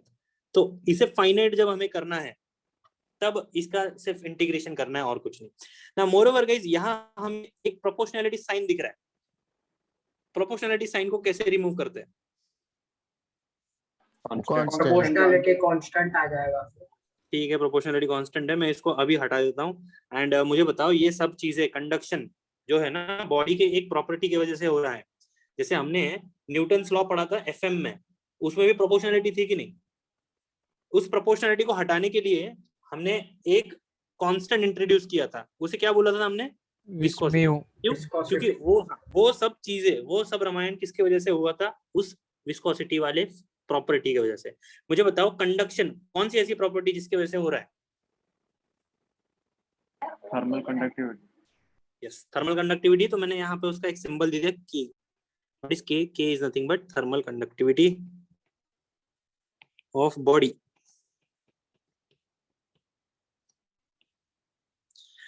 तो सबको Fourier law of conduction clear है? तो ये ऑब्वियसली डिफरेंशियल फॉर्म में, इसको मैं फाइनाइट फॉर्म में लिखता हूँ। अभी सिर्फ आपको ये लॉ क्लियर होना जरूरी है, इसे लिख लो यार।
डन।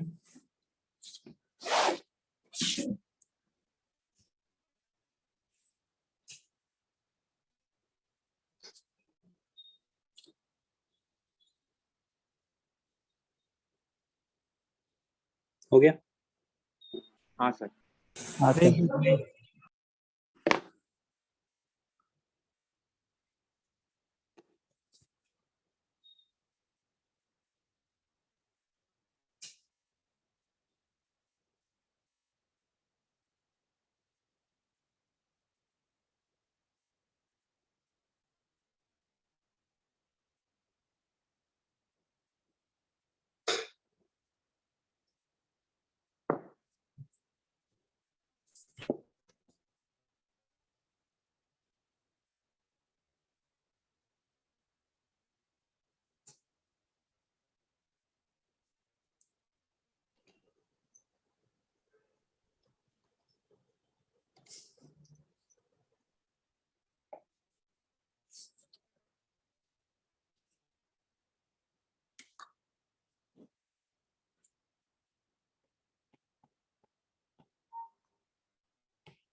ओके, आवाज आ रहा है मेरा?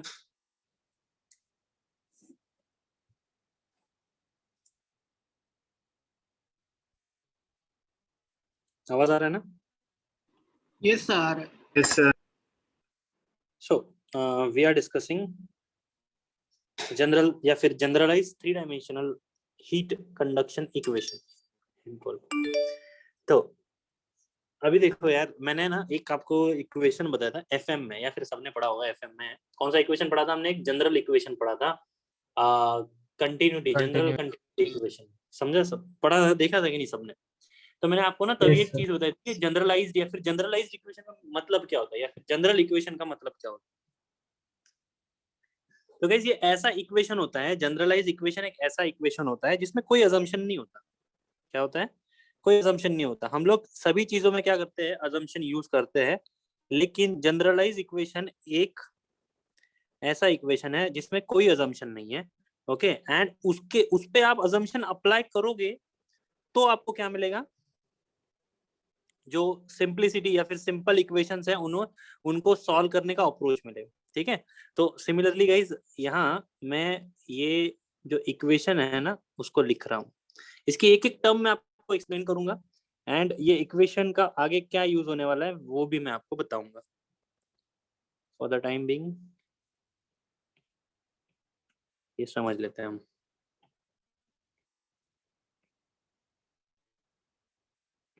प्लीज टेल मी कि यहाँ डो, ये जो डो डो बोलते हैं ना, इसको क्या बोलते हैं? डो सर, डो। डो सर। यस, ये डो जो है, डो क्यों यूज कर रहा हूँ मैं?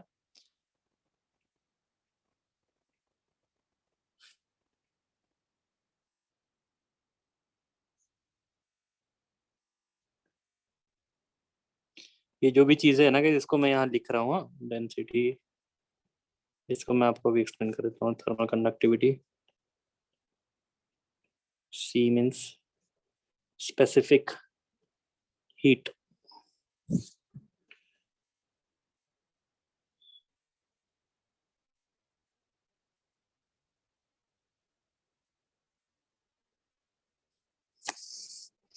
क्या बचा और? थर्मल कंडक्टिविटी, ठीक।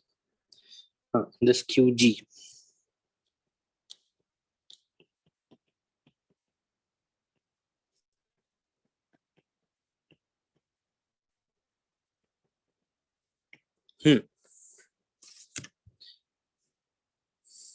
इन सब का मैं यूनिट भी लिख रहा हूँ।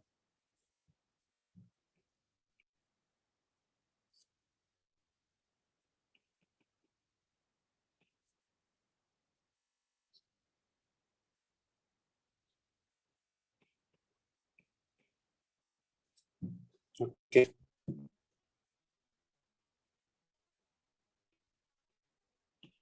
राइट। तो गाइस ये है आपका इक्वेशन जिसे कहते हैं जनरलाइज इक्वेशन। जनरलाइज इक्वेशन मतलब इसमें कोई अजम्पशन नहीं है। एंड देखो अजम्पशन नहीं है तो इसमें आप देख सकते हो कि कितनी चीजों में इन्होंने वेरिएशन क्रिएट किए हैं। ठीक है, देखो ये वेरिएशन मैं आपको बताता हूँ। तो सबसे पहले टेम्परेचर जो है गाइस वो फंक्शन है किसका, x y and z and tau का। और एक्स वाई जेड टाउ। तो ये यहाँ एक बॉडी है,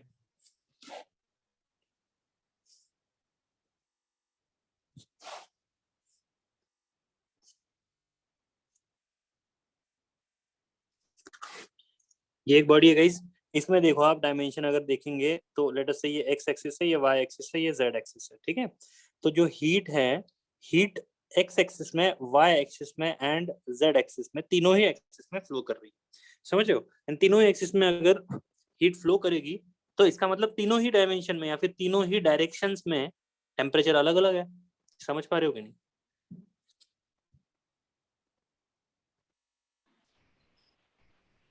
नहीं सर, और एक बार बताइए। मैं ये बोल रहा हूँ कि temperature is function of x y and z. ठीक है, टाउ क्या है वो भी बताता हूँ। Temperature is function of x y z. इसका मतलब टेम्परेचर जो है वो तीनों डायरेक्शन में अलग अलग है क्योंकि तीनों ही डायरेक्शन में हीट फ्लो हो रहा है।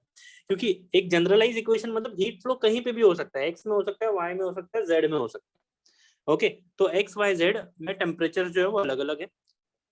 एंड आपका टेम्परेचर जो है वो टाइम का भी फंक्शन है।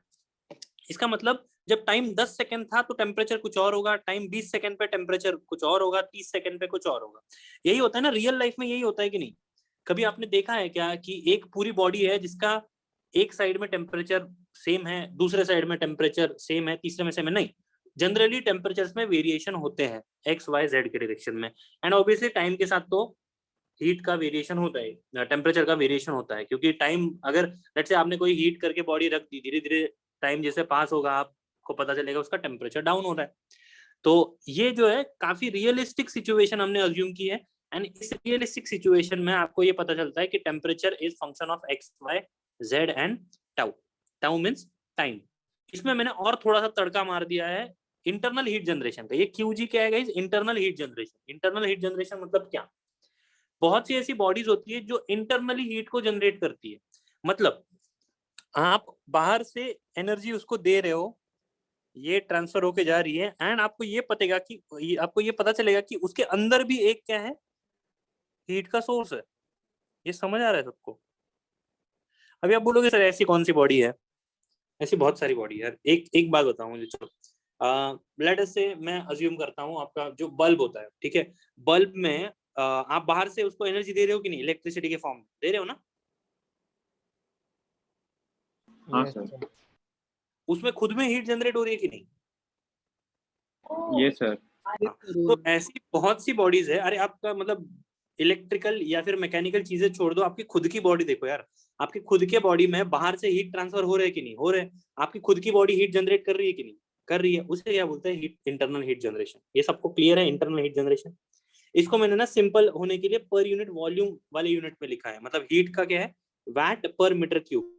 इसका क्यू जी का जो मैंने रिप्रेजेंटेशन है वो वैट पर मीटर क्यूब में किया है।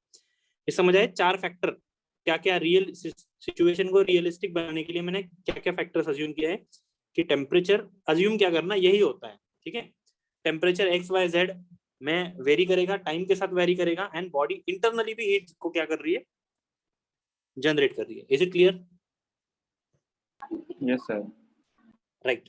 तो ये होने के बाद, ये सब assumptions के बाद मुझे ये पता चलता है कि this equation is form, and यही इक्वेशन जो है इसे कहते हैं हम जनरलाइज 3 डायमेंशनल इक्वेशन। तो ये जनरलाइज 3 डायमेंशनल इक्वेशन क्या देता है आपको? टेम्परेचर का वेरिएशन एक्स डायरेक्शन में, टेम्परेचर का वेरिएशन वाई डायरेक्शन में, जेड डायरेक्शन में, इंटरनल हीट जनरेशन की वजह से कितना हीट का ट्रांसफर हो रहा है, एंड एट लास्ट ये क्या है? टेम्परेचर का वेरिएशन टाइम के साथ कितना हो रहा है। ये सभी वेरिएशंस को ये क्या करती है? काउंटर करती है। एक इक्वेशन के फॉर्म में हम इसे लिखते हैं, इसीलिए इसे क्या बोलते हैं guys? Generalize 3 dimensional equation of heat transfer. अभी आप बोलोगे सर ये इतना बड़ा तो हम क्या ही करेंगे इसका? तो गाइस आपको पता है कि हम लोग कॉम्प्लिकेटेड चीजों को सिंपल कैसे बनाते हैं? Bye means of assumptions. ठीक है, तो मैं क्या करूंगा, धीरे धीरे जैसे जो सिस्टम्स में एनालाइज करूंगा उनमें अजम्पशंस अप्लाई करूंगा एंड ये बड़ी बड़ी टर्म जो है वो कट होके एकदम छोटा सा कुछ बच जाएगा। एंड उसके बाद ऑब्वियसली ये डेरिवेटिव फॉर्म में है तो मैं क्या करूंगा, इसको इंटीग्रेट करके नॉर्मल फॉर्म में लेके आऊंगा। समझ आ रहा है कि नहीं? यही चीज मेरे ख्याल से हमने कहाँ की थी, एफएम में भी की थी, यही चीज अभी हम लोग हीट ट्रांसफर में भी करेंगे। ये लिख लो।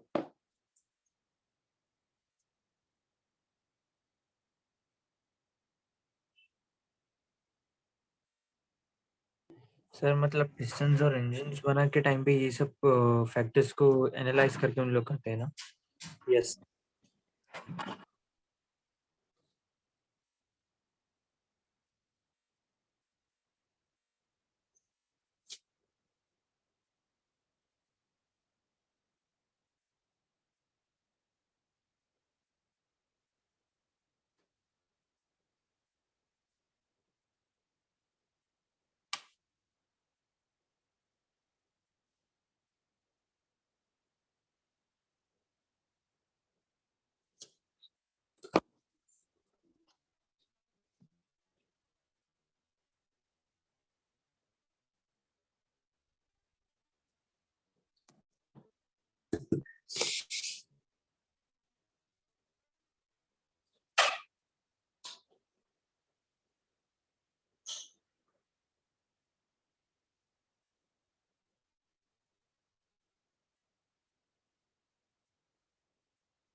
डन हो गया सर।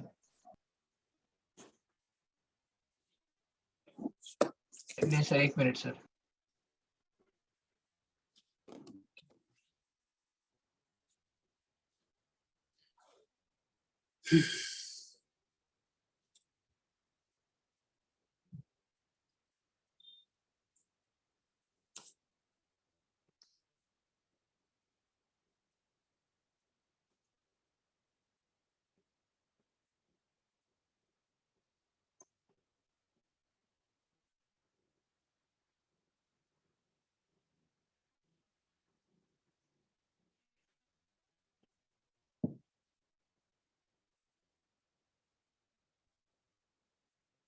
तो यहाँ एक टर्म आती है जिसे कहते हैं थर्मल डिफ्यूजिविटी।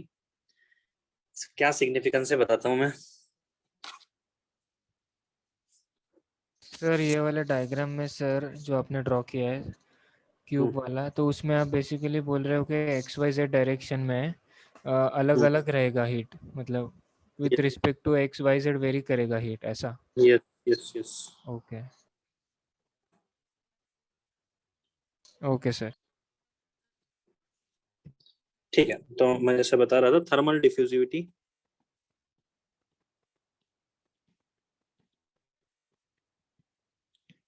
क्या है थर्मल डिफ्यूजिविटी ये समझते हैं।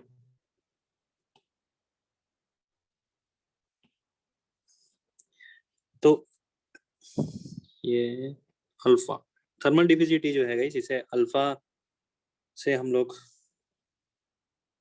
डिनोट करते हैं and basically it's a ratio of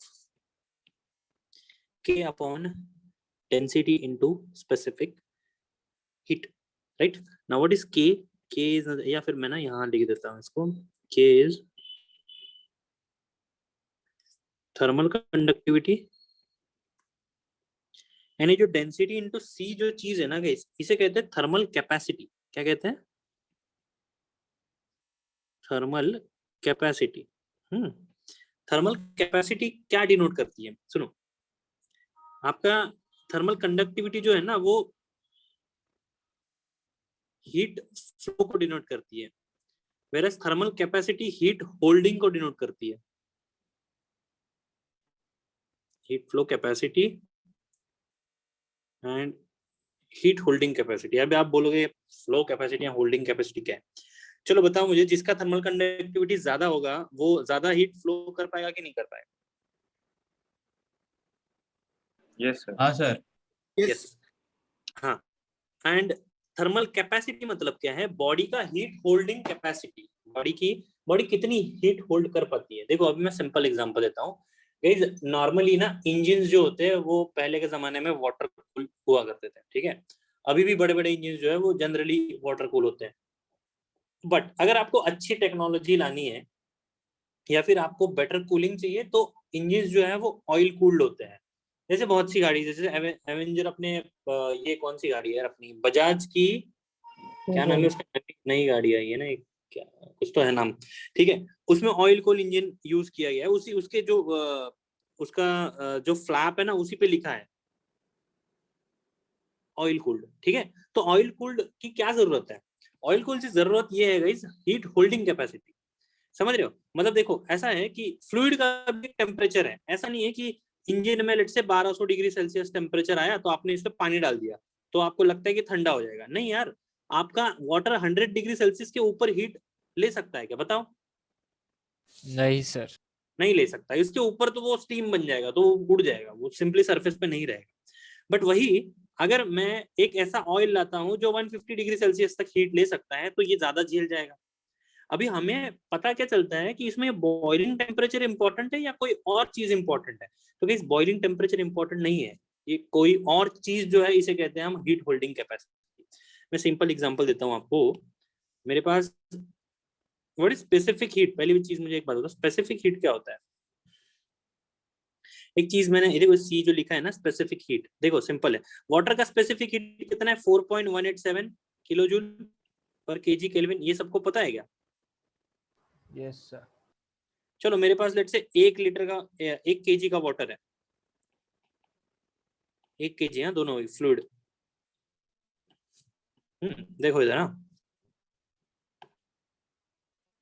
ये काफी इंटरेस्टिंग है, प्लीज इस पर ध्यान दो अगर कंसेप्ट समझना है। बाकी सब्जेक्ट में तो क्या है यार, सब्जेक्ट में आपको मैं अगर अल्फा इज इक्वल टू के अपॉन रो सी बोल के बॉक्स मार के आगे बढ़ा देता तो भी आपको सही लगता।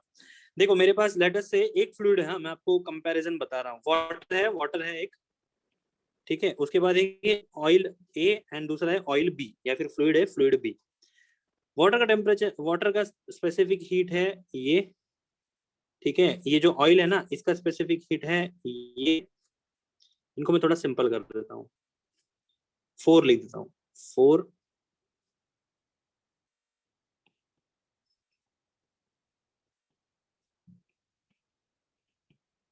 ओके, ये क्या है कि स्पेसिफिक हीट है डेंसिटी इनटू सी या फिर एम इनटू सी, ठीक है। इसका बॉइलिंग टेम्परेचर लिखता हूं मैं। बॉइलिंग टेम्परेचर वाटर का है 100। इसके बाद ये जो ऑयल है ना ए, ठीक है, इसका बॉइलिंग टेम्परेचर है 200, ठीक है। एंड ये जो बी ऑयल है इसका बॉइलिंग टेम्परेचर है 70। तो मुझे बताओ, आपने अगर एक इंजन डिजाइन करना है तो आप कौन सा फ्लूइड लोगे कूलिंग के लिए?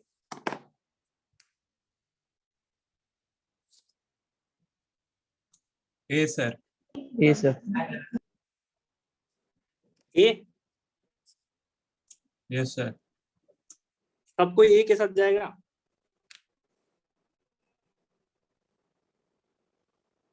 अरे कोई सर वाटर बी पे होगा ना? नहीं है? बी वाले भी है अपने पास, ठीक है, बी वाले हैं। ए वाला कोई, ए वाले तो बहुत सारे, वाटर वाला कोई नहीं है क्या? वाटर वाला कोई नहीं, क्योंकि मैंने ऑयल कूल्ड इंजन बता दिया है। ओके, ए और बी में अभी लड़ाई है। बताओ ए वाले कितने लोग हैं?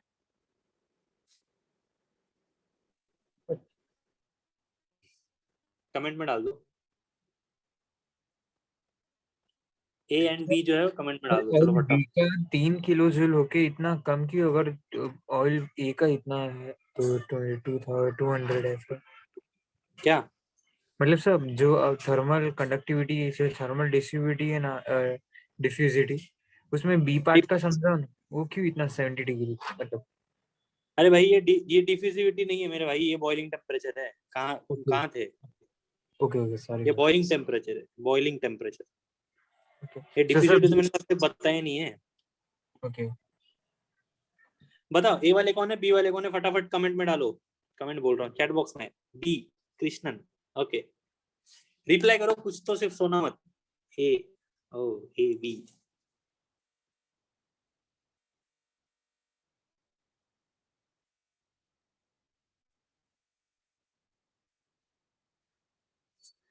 B B B B. चलो, अच्छा खासा क्राउड बी के साथ है। ए के साथ भी बहुत लोग हैं, मतलब वाटर के साथ कोई नहीं है। ठीक है, चलो इसका तो डिस्कस ही नहीं करते फिर। तो q a and q B.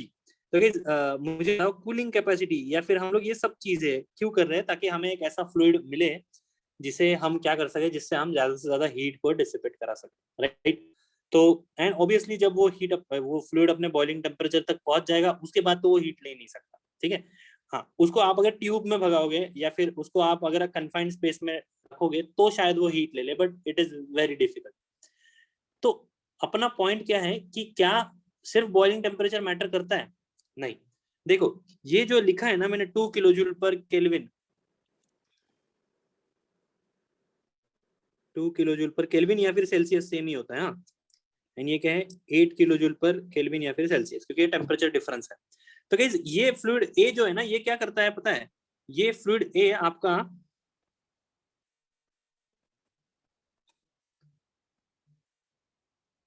2 kilo joule का अगर इसको हीट दोगे तो ये कितना 1 डिग्री सेल्सियस से अपना टेम्परेचर बढ़ाएगा, ठीक है?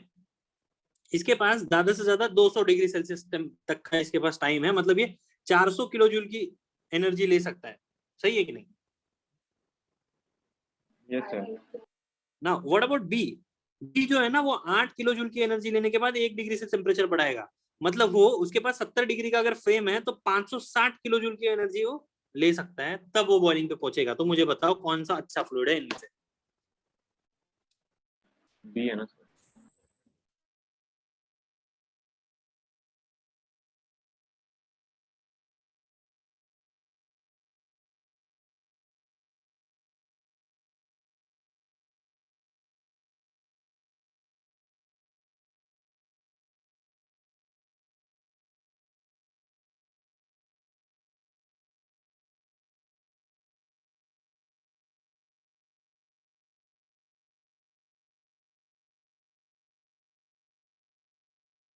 सर बी ज़्यादा हीट अब्जॉर्ब करेगा।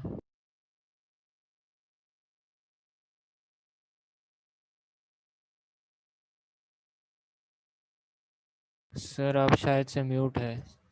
सर बी होगा।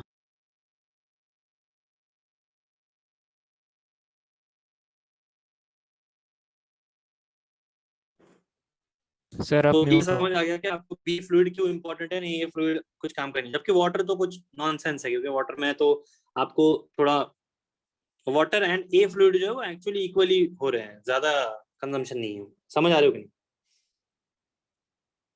एग्जाम्पल समझ आया कि नहीं आपको? हाँ सर। ठीक यस है, सर। तो मैं ये बोल रहा हूँ, ये सब एग्जाम्पल बताने का क्या बेनिफिट है कि हीट कैपेसिटी जो है वो मैटर करती है, हीट कैपेसिटी इंपॉर्टेंट होती है। तो एट द सेम टाइम मुझे ऐसा फ्लूइड भी नहीं चाहिए या फिर ऐसी सिस्टम भी नहीं चाहिए जो सिर्फ हीट को पकड़ के रखे एंड खुद एक बम बन जाए। क्योंकि देखो हीट अगर आप होल्ड करा रहे हो मतलब उसके अंदर एनर्जी कंटेंट बढ़ रहा है, एक लिमिट होती है उसकी, एक लिमिट के बाद वो क्या हो जाएगा, ब्लास्ट हो जाएगा। ठीक है, तो मुझे क्या चाहिए, मुझे at the same time conduction भी होना जरूरी है। तो गाइस इस कंडक्शन को कौन देखेगा, थर्मल कंडक्टिविटी फैक्टर। तो इन दोनों फैक्टर्स को कंबाइन करके मैं एक चीज बनाता हूं जिसको क्या बोलते हैं, अल्फा। एंड ये अल्फा जो है ये मटेरियल की प्रॉपर्टी होती है, इसे कहते हैं थर्मल डिफ्यूजिविटी। ये समझ आया क्या अल्फा का क्या सिग्निफिकेंस हुआ? सर आप क्या बोले, बॉम्ब बनेगा वो? अरे यार एक बात बताओ, अगर मैं, चलो ये मेरे पास इंजन है, हाँ इंजन में मैं कंटिन्यूअस, देखो इंजन में तुम्हें पता है कि इंजन ट्रिप क्यों होता है, या फिर इसमें अगर कूलिंग नहीं होती सही से तो वो बंद हो जाता है, ये पता है तुम्हें? हीट रिजेक्ट नहीं हाँ होती। सर, हाँ सर। अचानक बंद हो जाता है ना वो। हाँ क्यों, वहाँ पे ना थर्मोस्टेट होता है, एक थर्मोस्टेट होता है। वो थर्मोस्टेट क्या करता है पता है, थर्मोस्टेट टेम्परेचर को सेंस करके आपका फ्यूल इंजेक्शन जो है या फिर जो स्पार्क इग्निशन है वो बंद कर देगा। समझ रहे हो? अगर वो थर्मोस्टेट खराब हो गया ना तो आपका इंजन फट जाएगा, क्योंकि आप क्या कर रहे हो, आप उसकी जो टेम्परेचर लिमिट्स है उनको ही क्रॉस कर रहे हो। आप इसमें ठीक है एनर्जी जनरेशन कर रहे हो, इसमें कूलिंग प्रोवाइड नहीं हो रही है, इसका बॉडी, इसका सरफेस टेम्परेचर जो बढ़ते जा रहा है बढ़ते जा रहा है, ये ज्यादा से ज्यादा हीट होल्ड करते जा रहा है। लेकिन हीट होल्ड करना ये अपना एम नहीं है। At the same time heat को कंडक्ट भी कराना चाहिए, मतलब सिस्टम का जो टेम्परेचर है वो नॉर्मल रहे। ये समझ पा रहे हो? तो इसीलिए ये थर्मल डिफ्यूजिविटी जो है ना, कि ये एक ऐसा पैरामीटर है जो दोनों को कंपेयर करता है। अल्फा जो है वो thermal conductivity as well as thermal capacity दोनों को स्केल में लेता है, जिससे हम लोग जज कर सकते हैं किसी भी बॉडी को। ये समझ पा रहे हो? सर मतलब हीट रिजेक्ट करने के लिए भी चाहिए ना हमको, मतलब यस, हीट environment को रिजेक्ट भी देना है। करनी चाहिए, सिर्फ होल्ड करके फायदा नहीं होता। यस सर, समझा। तो बहुत से लोगों को समझ नहीं पाता कि ये सर थर्मल डिफ्यूजिविटी का सिग्निफिकेंस क्या है। तो मैं यही बता रहा हूँ, सिग्निफिकेंस यही है गाइस कि हम लोग एक ही चीज देखते हैं। एक तो एक बॉडी है जिससे बहुत ज्यादा हीट कंडक्ट होगी, ठीक है, उसको हम अच्छा कंडक्टर बोल देंगे। या फिर एक बॉडी है जो बहुत ज्यादा हीट होल्ड कर रही है, ठीक है। बट इन दोनों को कंपेयर करने के लिए इन दोनों के बीच वाला जो फैक्टर है वो कौन सा होता है, thermal diffusivity.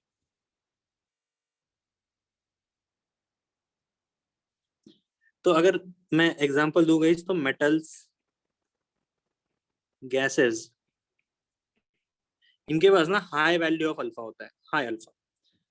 Where as non metals जो होते हैं इनके पास लो वैल्यू ऑफ अल्फा होता है। लो अल्फा मतलब देखो, अल्फा का वैल्यू लो मतलब थर्मल कैपेसिटी ज्यादा, मतलब थर्मल कैपेसिटी ज्यादा मतलब थर्मल कंडक्टिविटी वो उनके पास क्या है, कम है। इसलिए नॉन मेटल्स में बेसिकली कौन आता है, रबर। रबर आप देखोगे काफी कम वैल्यू है अल्फा की। मेटल्स में आप देखोगे अल्फा की वैल्यू काफी ज्यादा है। गैसेस में भी अल्फा की वैल्यू काफी ज्यादा होती है। ज्यादा हीट को क्या कर देते हैं, पास ऑन कर देते हैं, कम हीट को होल्ड करते हैं।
तो सर नॉर्मली हमको अगर कोई कूलेंट चूज करना है तो उसके लिए हमको मतलब उसका क्या देखना पड़ेगा, अल्फा आई मीन उसका कैसा होना कंडक्टिविटी। चाहिए? सर मतलब उसका रेंज क्या होना चाहिए, उसका कम होना चाहिए कि ज्यादा होना चाहिए? जैसे तो ज्यादा ज्यादा होना चाहिए, ज्यादा होना चाहिए ना। कंडक्ट कर, कूलेंट कूलेंट के केस में तो कंडक्ट कर देना। सर फिर होल्डिंग आपने जैसा बोला वो कहाँ पे ज्यादा यूज होता है? अभी अपने कूलेंट जैसे बोला तो थर्मल कंडक्टिविटी हमारा फैक्टर ज्यादा कंसिडर करते हैं। इंसुलेटर्स, इंसुलेटर्स में आपका जो होल्डिंग कैपेसिटी है वो देखेंगे। Okay sir, okay.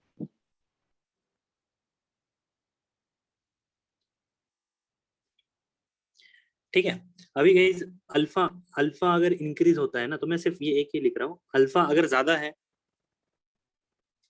तो रिस्पॉन्स टू टेम्परेचर चेंज ये भी ज्यादा होगा। एक छोटा सा फैक्टर है, सिर्फ मैं ऐड कर रहा हूँ। मतलब अगर किसी बॉडी का अल्फा ज्यादा है, उसको मैं हीट को सब्जेक्ट करता हूँ, तो आप देखोगे कम समय में बहुत जल्दी वो टेम्परेचर अपना चेंज कर देगा। क्योंकि फॉर ऑब्वियस रीजन उसका थर्मल कंडक्टिविटी कैसे है, ज्यादा है, कैपेसिटी कम है, मतलब होल्ड नहीं करेगा, वो टेम्परेचर को इंक्रीज कर देगा। समझ रहे हो कि नहीं?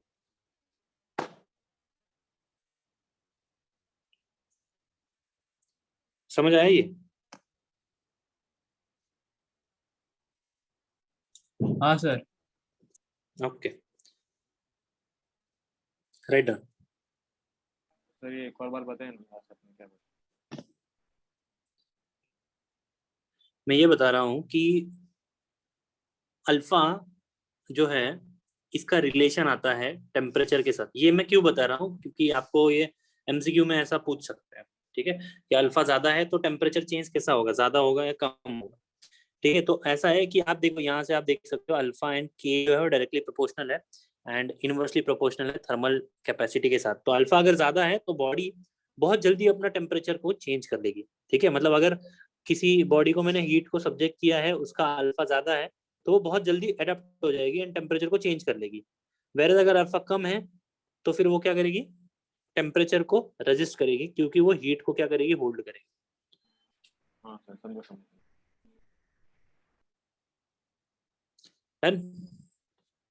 सर नहीं सर, सर फिर से समझा सकते हो कि सर नेट का प्रॉब्लम हो गया था सीरियसली। इसके खाली एक ब्रीफ बता दीजिए, समझ जाऊंगा मैं। क्या नहीं समझा, बताओ। मतलब सर अभी आपने एक्सप्लेन किया था ना मुझे कि मेटल गैसेस और नॉन मेटल्स का वो सब, मतलब नहीं, ये उनका प्रॉपर्टी लिखा, मेटल्स जो होते हैं ना, मेटल्स में हाई अल्फा होता है, मतलब उनके पास कौन सी प्रॉपर्टी होती है, उनके पास ये कैपेसिटी जो है कम होती है, मतलब ज्यादा होल्ड नहीं कर सकते एंड वो क्या कर देते हैं, ज्यादा जो हीट है वो पास कर देते हैं। वेयर नॉन मेटल्स में अल्फा लो होता है, लो होता है मतलब वो ज्यादा होल्ड कर देंगे। ठीक है, एंड कम पास करेंगे, जैसे रबर है। ठीक है, अभी यहाँ इसी एस्पेक्ट से अगर हम लोग देखें तो अल्फा अगर बढ़ता है, अल्फा मतलब अच्छा खासा अल्फा है, तो बॉडी का टेम्परेचर चेंज जल्दी होगा। वेयर एज अगर अल्फा कम है तो बॉडी का टेम्परेचर चेंज स्लो होगा। Okay sir. तो सर मतलब कूलेंट जो यूज करते हैं, कूलेंट्स और जो भी गाड़ी में डालते हैं, कार्स में डालते हैं, तो उनको हाई अल्फा हाई अल्फा होगा।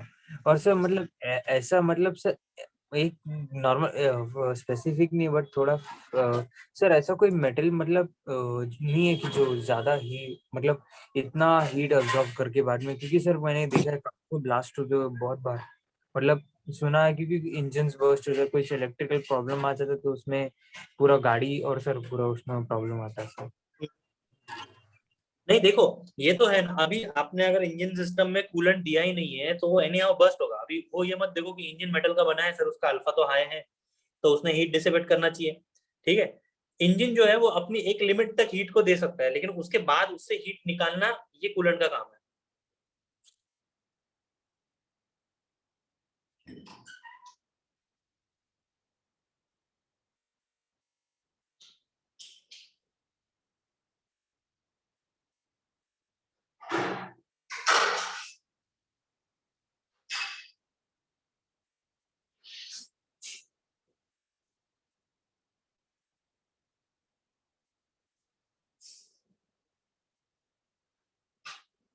समझ आया कि नहीं?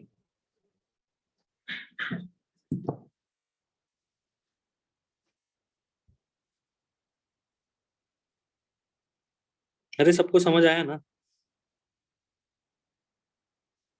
Yes sir. आगे बढ़े।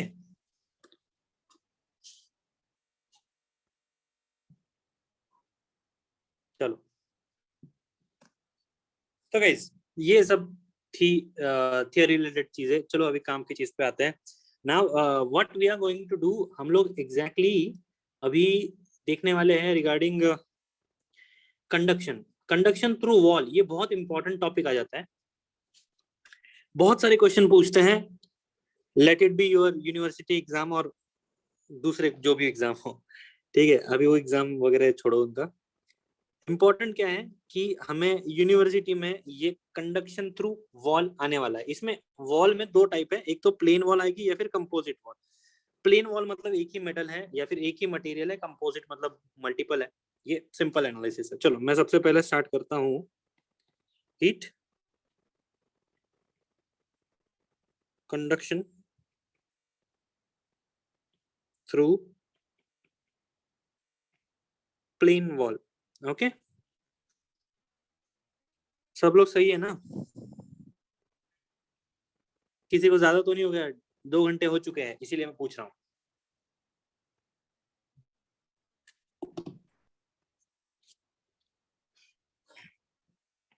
सही है सर। चलो तो गाइस इसमें ऑब्वियसली हमें, जैसे मैंने आपको बोला था, ये क्या कर रहे हैं हम लोग, जो हमने जनरलाइज इक्वेशन लिखा था ना, उसे क्या करेंगे, डिसइंटीग्रेट करेंगे, या फिर उसमें से बहुत सी ऐसी टर्म्स है जिनको निकाल दिया जाएगा only on the basis of assumptions। ये 1/अल्फा लिख रहा हूँ क्योंकि वो टर्म जो है वो अल्फा थी इसीलिए।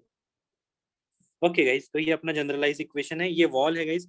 चलो वॉल में ये यहाँ से मैं x डायमेंशन अज्यूम कर रहा हूँ कि ये x डिस्टेंस है। इस एंड पे, ये जो रेड एंड में बना रहा हूँ ये वाला, इस एंड पे x का वैल्यू है 0, इस एंड पे है x का वैल्यू l। समझ आया? यहाँ पे let's say guys temperature T1, यहाँ पे है temperature T2। Obviously T1 T2 difference है। चलो T1 T2, ये T1 ये T2, ठीक है। ओके, तो अभी मैं क्या कर रहा हूँ, यहाँ एक छोटा सा पार्ट, जनरली हम लोग क्या कर रहे हैं, देखो ये कौन से फॉर्मेट में है ये इक्वेशन, सब डिफरेंशियल है कि नहीं? यस तो सर। डिफरेंशियल के लिए हमें क्या लेना पड़ता है, एक छोटी सी लेंथ लेनी पड़ती है dx, राइट। अभी मैं क्या करता हूँ, अभी मैं यहाँ पे अजम्पशंस अप्लाई करता हूँ। क्या क्या अजम्पशंस है अपने पास? सबसे पहला तो मैं ये बोल देता हूँ कि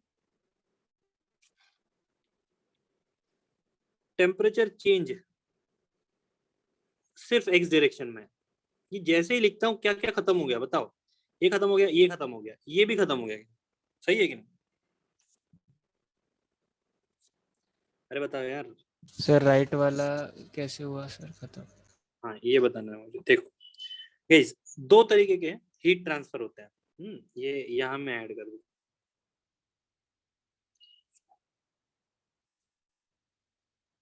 दो तरीके के हीट ट्रांसफर होते हैं, हीट ट्रांसफर। एक को कहते हैं स्टेडी स्टेट, एक को कहते हैं अनस्टेडी स्टेट।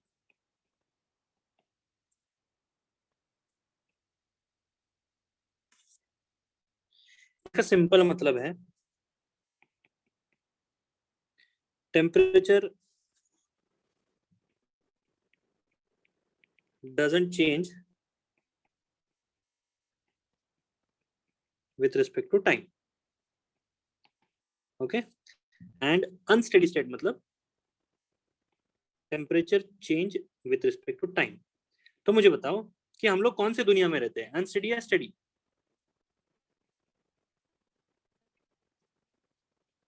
बताओ बताओ। सर हम लोग अनस्टेडी, टेम्परेचर अनस्टेडी चेंज या होता है। स्टेडी? टेम्परेचर चेंज होता है?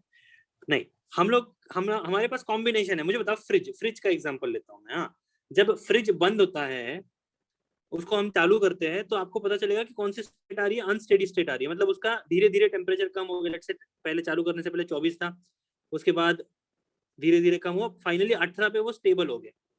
ओके, उसके बाद फ्रिज जो है कंटिन्यूअसली 18 पे है। तो मुझे बताओ कंटिन्यूअसली 18 पे है तो स्टेडी है या अनस्टेडी है? स्टडी। स्टेडी। उसके बाद फिर से फ्रिज को बंद कर दो, फिर से 24 पे पहुंच जाएगा, मतलब अनस्टेडी। तो दोनों चीजें जो है वो साइमल्टेनियसली चलती रहती है। ये समझ आ रहा है कि नहीं?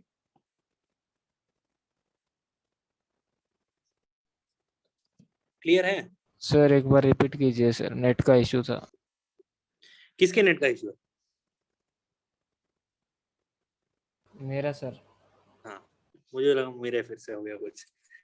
हाँ, तो मैं बता रहा था कि यार हम लोग एक्चुअल में अगर रियल में देखेंगे तो स्टेडी एंड अनस्टेडी दोनों स्टेट आती है। जैसे मैंने फ्रिज का एग्जांपल दे दिया, तो फ्रिज में जब आप फ्रिज स्टार्ट करेंगे तो आपको पता चलेगा 24 डिग्री से टेम्परेचर हो गया से 18 डिग्री, तो टेम्परेचर में तो चेंज आया टाइम के साथ, तो इसे मैं क्या बोलूंगा, अनस्टेडी। हाँ, आपको ये पता चला कि जितने देर आपका फ्रिज चल रहा था 18 ही का टेम्परेचर मेंटेन था, तो इसका मैं बोलूंगा स्टेडी। ठीक है, एंड स्टेडी से जब मैंने फ्रिज फिर से बंद कर दिया तो फिर 24 पे पहुंच गया, इसको मैं बोलूंगा अनस्टेडी। समझ रहे हो कि? हाँ सर, ओके। लेकिन क्या आपको ये क्लियर हो रहा है कि स्टेडी स्टेट मेंटेन करने के लिए आप ये फ्री में नहीं होगा, इसके लिए आपको क्या देना पड़ेगा, वर्क। समझ पा रहे हो? ये जस्ट एग्जांपल है, मैं आपको ऐसे ही मैं पॉइंट्स बताते रहता हूँ। तो स्टेडी स्टेट फ्री में नहीं मिलती, आपको क्या देना पड़ता है, वर्क देना पड़ता है। अनस्टेडी स्टेट तो आपको सभी जगह पे मिल जाएगी। आप करंटली अगर आपके सराउंडिंग में देखोगे सब जगह पे अनस्टेडी ही चल रहा है। ओके, तो मैंने यहाँ पे सेकंड असम्पशन लिखा गया steady state. Steady state, steady state मतलब क्या है, temperature is constant with respect to time. तो अगर टेम्परेचर कांस्टेंट है विथ रिस्पेक्ट टू टाइम तो इसको एलिमिनेट कर देता हूँ। समझ आया कि? एंड तीसरा मैंने लिख दिया नो इंटरनल हीट जनरेशन। मतलब ये जो मेरी वॉल है ये सिंपल वॉल है भाई घर की, इसमें कुछ भी मैंने अंदर ऐसा नहीं डाला जिसकी वजह से हीट जनरेट हो रही है, तो ये भी टर्म चलेगी। ये समझ आएगी सबको? तो बचा क्या, बचा ये इतना छोटा सा चीज इज इक्वल टू 0। समझ आया कि नहीं? Yes sir. चलो इसको मैं क्या करता हूँ, इसको मैं ऑब्वियसली यार ऐसे फॉर्म में तो मैं कुछ सॉल्व नहीं कर सकता, तो मैं पूछ सकता हूँ सर? हाँ सर एक क्वेश्चन है। पूछो पूछो। सर अभी जैसे सब जैसे समर सीजन हो गया तो सर वो बोलते कि वॉल्स जो हीट है वो एमिट करते, मतलब ये इससे ही रिलेटेड है ना सर पूरा वो सब? समर सीजन नहीं, वॉल हीट एमिट कैसे करेगी? मतलब सर वो बोलते ना कि घर में 8 पास का, मतलब बोलते ना हीट एमिट कर, ऐसे बोलते हैं। हाँ, वो कुछ साइंटिफिक रीजन होता है सर, वही पूछना चाहता था। साइंटिफिक रीजन एक ही है यार, देखो मैं तुम्हें बताऊं, एक एकदम सिंपल चीज बता रहा हूँ मैं। मतलब ये जो है जनरली पूरा सब्जेक्ट समझने के बाद तुम्हें पता चलेगा, मैं आपको बता रहा हूँ। कोई भी बॉडी जो है ना वो कभी भी 24/7 इंटू 365 इंटू जितने भी साल या फिर जितने भी टाइम वो अर्थ पे है या फिर यूनिवर्स में है, वो सिर्फ एनर्जी को एमिट ही करेगी। समझ पा रहे हो? कभी भी कोई भी बॉडी एनर्जी को एमिट ही करती है। ठीक है, अभी इसमें आपको वो बॉडी ठंडा फील होती है या गर्म फील होती है, किस पे डिपेंड करता है कि उसने एनर्जी कितनी एमिट की है और कितनी एब्जॉर्ब की है। ओके, समझ रहे हो क्या बोल रहा हूँ? अगर कोई बॉडी बहुत ज्यादा एनर्जी एमिट कर देती है, बहुत कम एब्जॉर्ब करती है, तो आपको लगेगा अरे बॉडी बहुत गर्म है। ओके, फिर अगर कोई बॉडी बहुत कम एनर्जी को एमिट कर रही है, बहुत ज्यादा एब्जॉर्ब कर रही है, तो आपको लगेगा बॉडी ठंडा है। समझ रहे हो कि? तो कहीं पे भी चले जाओ इवन, अच्छा ये सब चीजें 0 हो जाती है कब, -273 डिग्री सेल्सियस पे। ओके सर, समझा ठीक है, सर। ये सिर्फ अगर किसी के ऊपर से जा रहा है तो भाई छोड़ दो, टेंशन मत लो।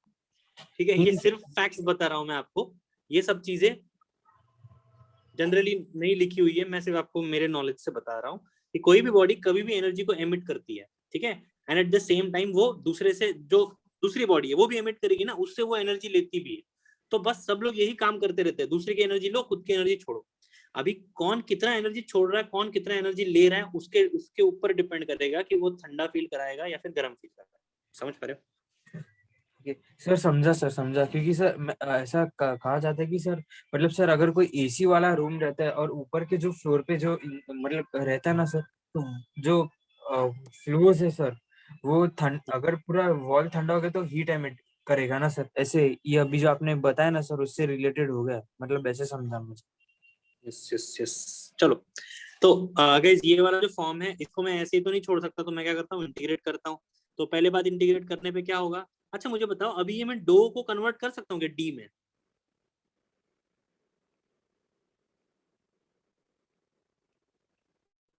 ऐसे लिख सकता हूँ क्या?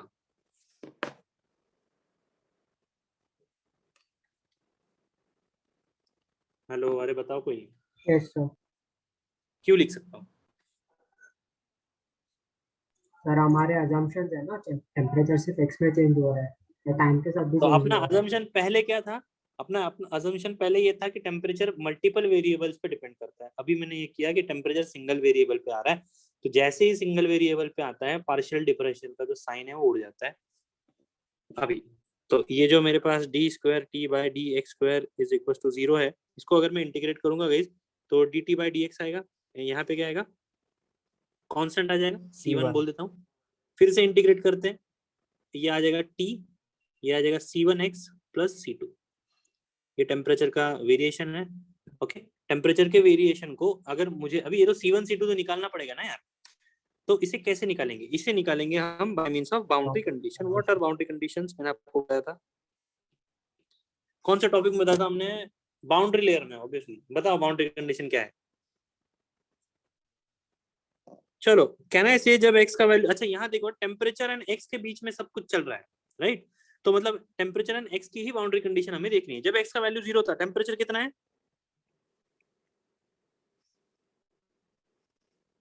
T1। ये बाउंड्री कंडीशन सबको समझ आ गई है क्या है ये, सिर्फ यार एग्जैक्टली किस पे कितना टेम्परेचर है ये मैंने बताया, और कुछ नहीं, समझ आया। Yes sir. Yes sir. बस इसी को मैं यूज करूंगा, इसी को मैं यूज करूंगा बाउंड्री कंडीशंस को। x इधर लिख देते हैं, x is equal to 0, t is equal to t1। बस ये यूज करने पे मुझे पता चला कि मेरा फाइनल इक्वेशन जो आ रहा है q, देखो ये सब पुट बिट करके सॉल्व करने में कोई सेंस नहीं बनता, क्योंकि ऑब्वियसली आपको डेरिवेशन तो पूछेंगे नहीं। तो q is equal to t1 minus t2 divided by L upon Ka. This is nothing but equation of heat flow. समझ आ रहा है सबको? हाँ सर। तो गाइस अभी मैंने ऐसा क्यों लिखा है यार तेरे फॉर्म में, T1 by T2 L upon K, वो K को ऊपर ले जाना चाहिए, मैं इसको लिख रहा हूँ गाइस इलेक्ट्रिकल टर्मिनोलॉजी में। देखो अपने हीट में या फिर अपने थर्मल सब्जेक्ट में इलेक्ट्रिकल टर्मिनोलॉजी काफी यूज होती है। सिंपल चीज बता रहा हूँ मैं, यहाँ देखो, हाँ यहाँ मैं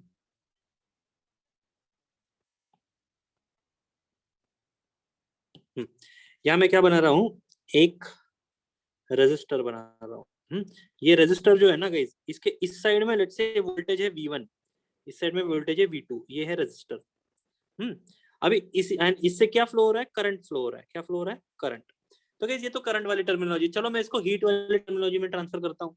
हीट के टर्मिनोलॉजी में इधर मेरा टेम्परेचर है T1, इधर टेम्परेचर है T2, फ्लो क्या हो रहा है, हीट। एंड ये कौन सा रेजिस्टेंस है, इसे मैं बोलता हूँ थर्मल रेजिस्टेंस। सबको समझ आया क्या?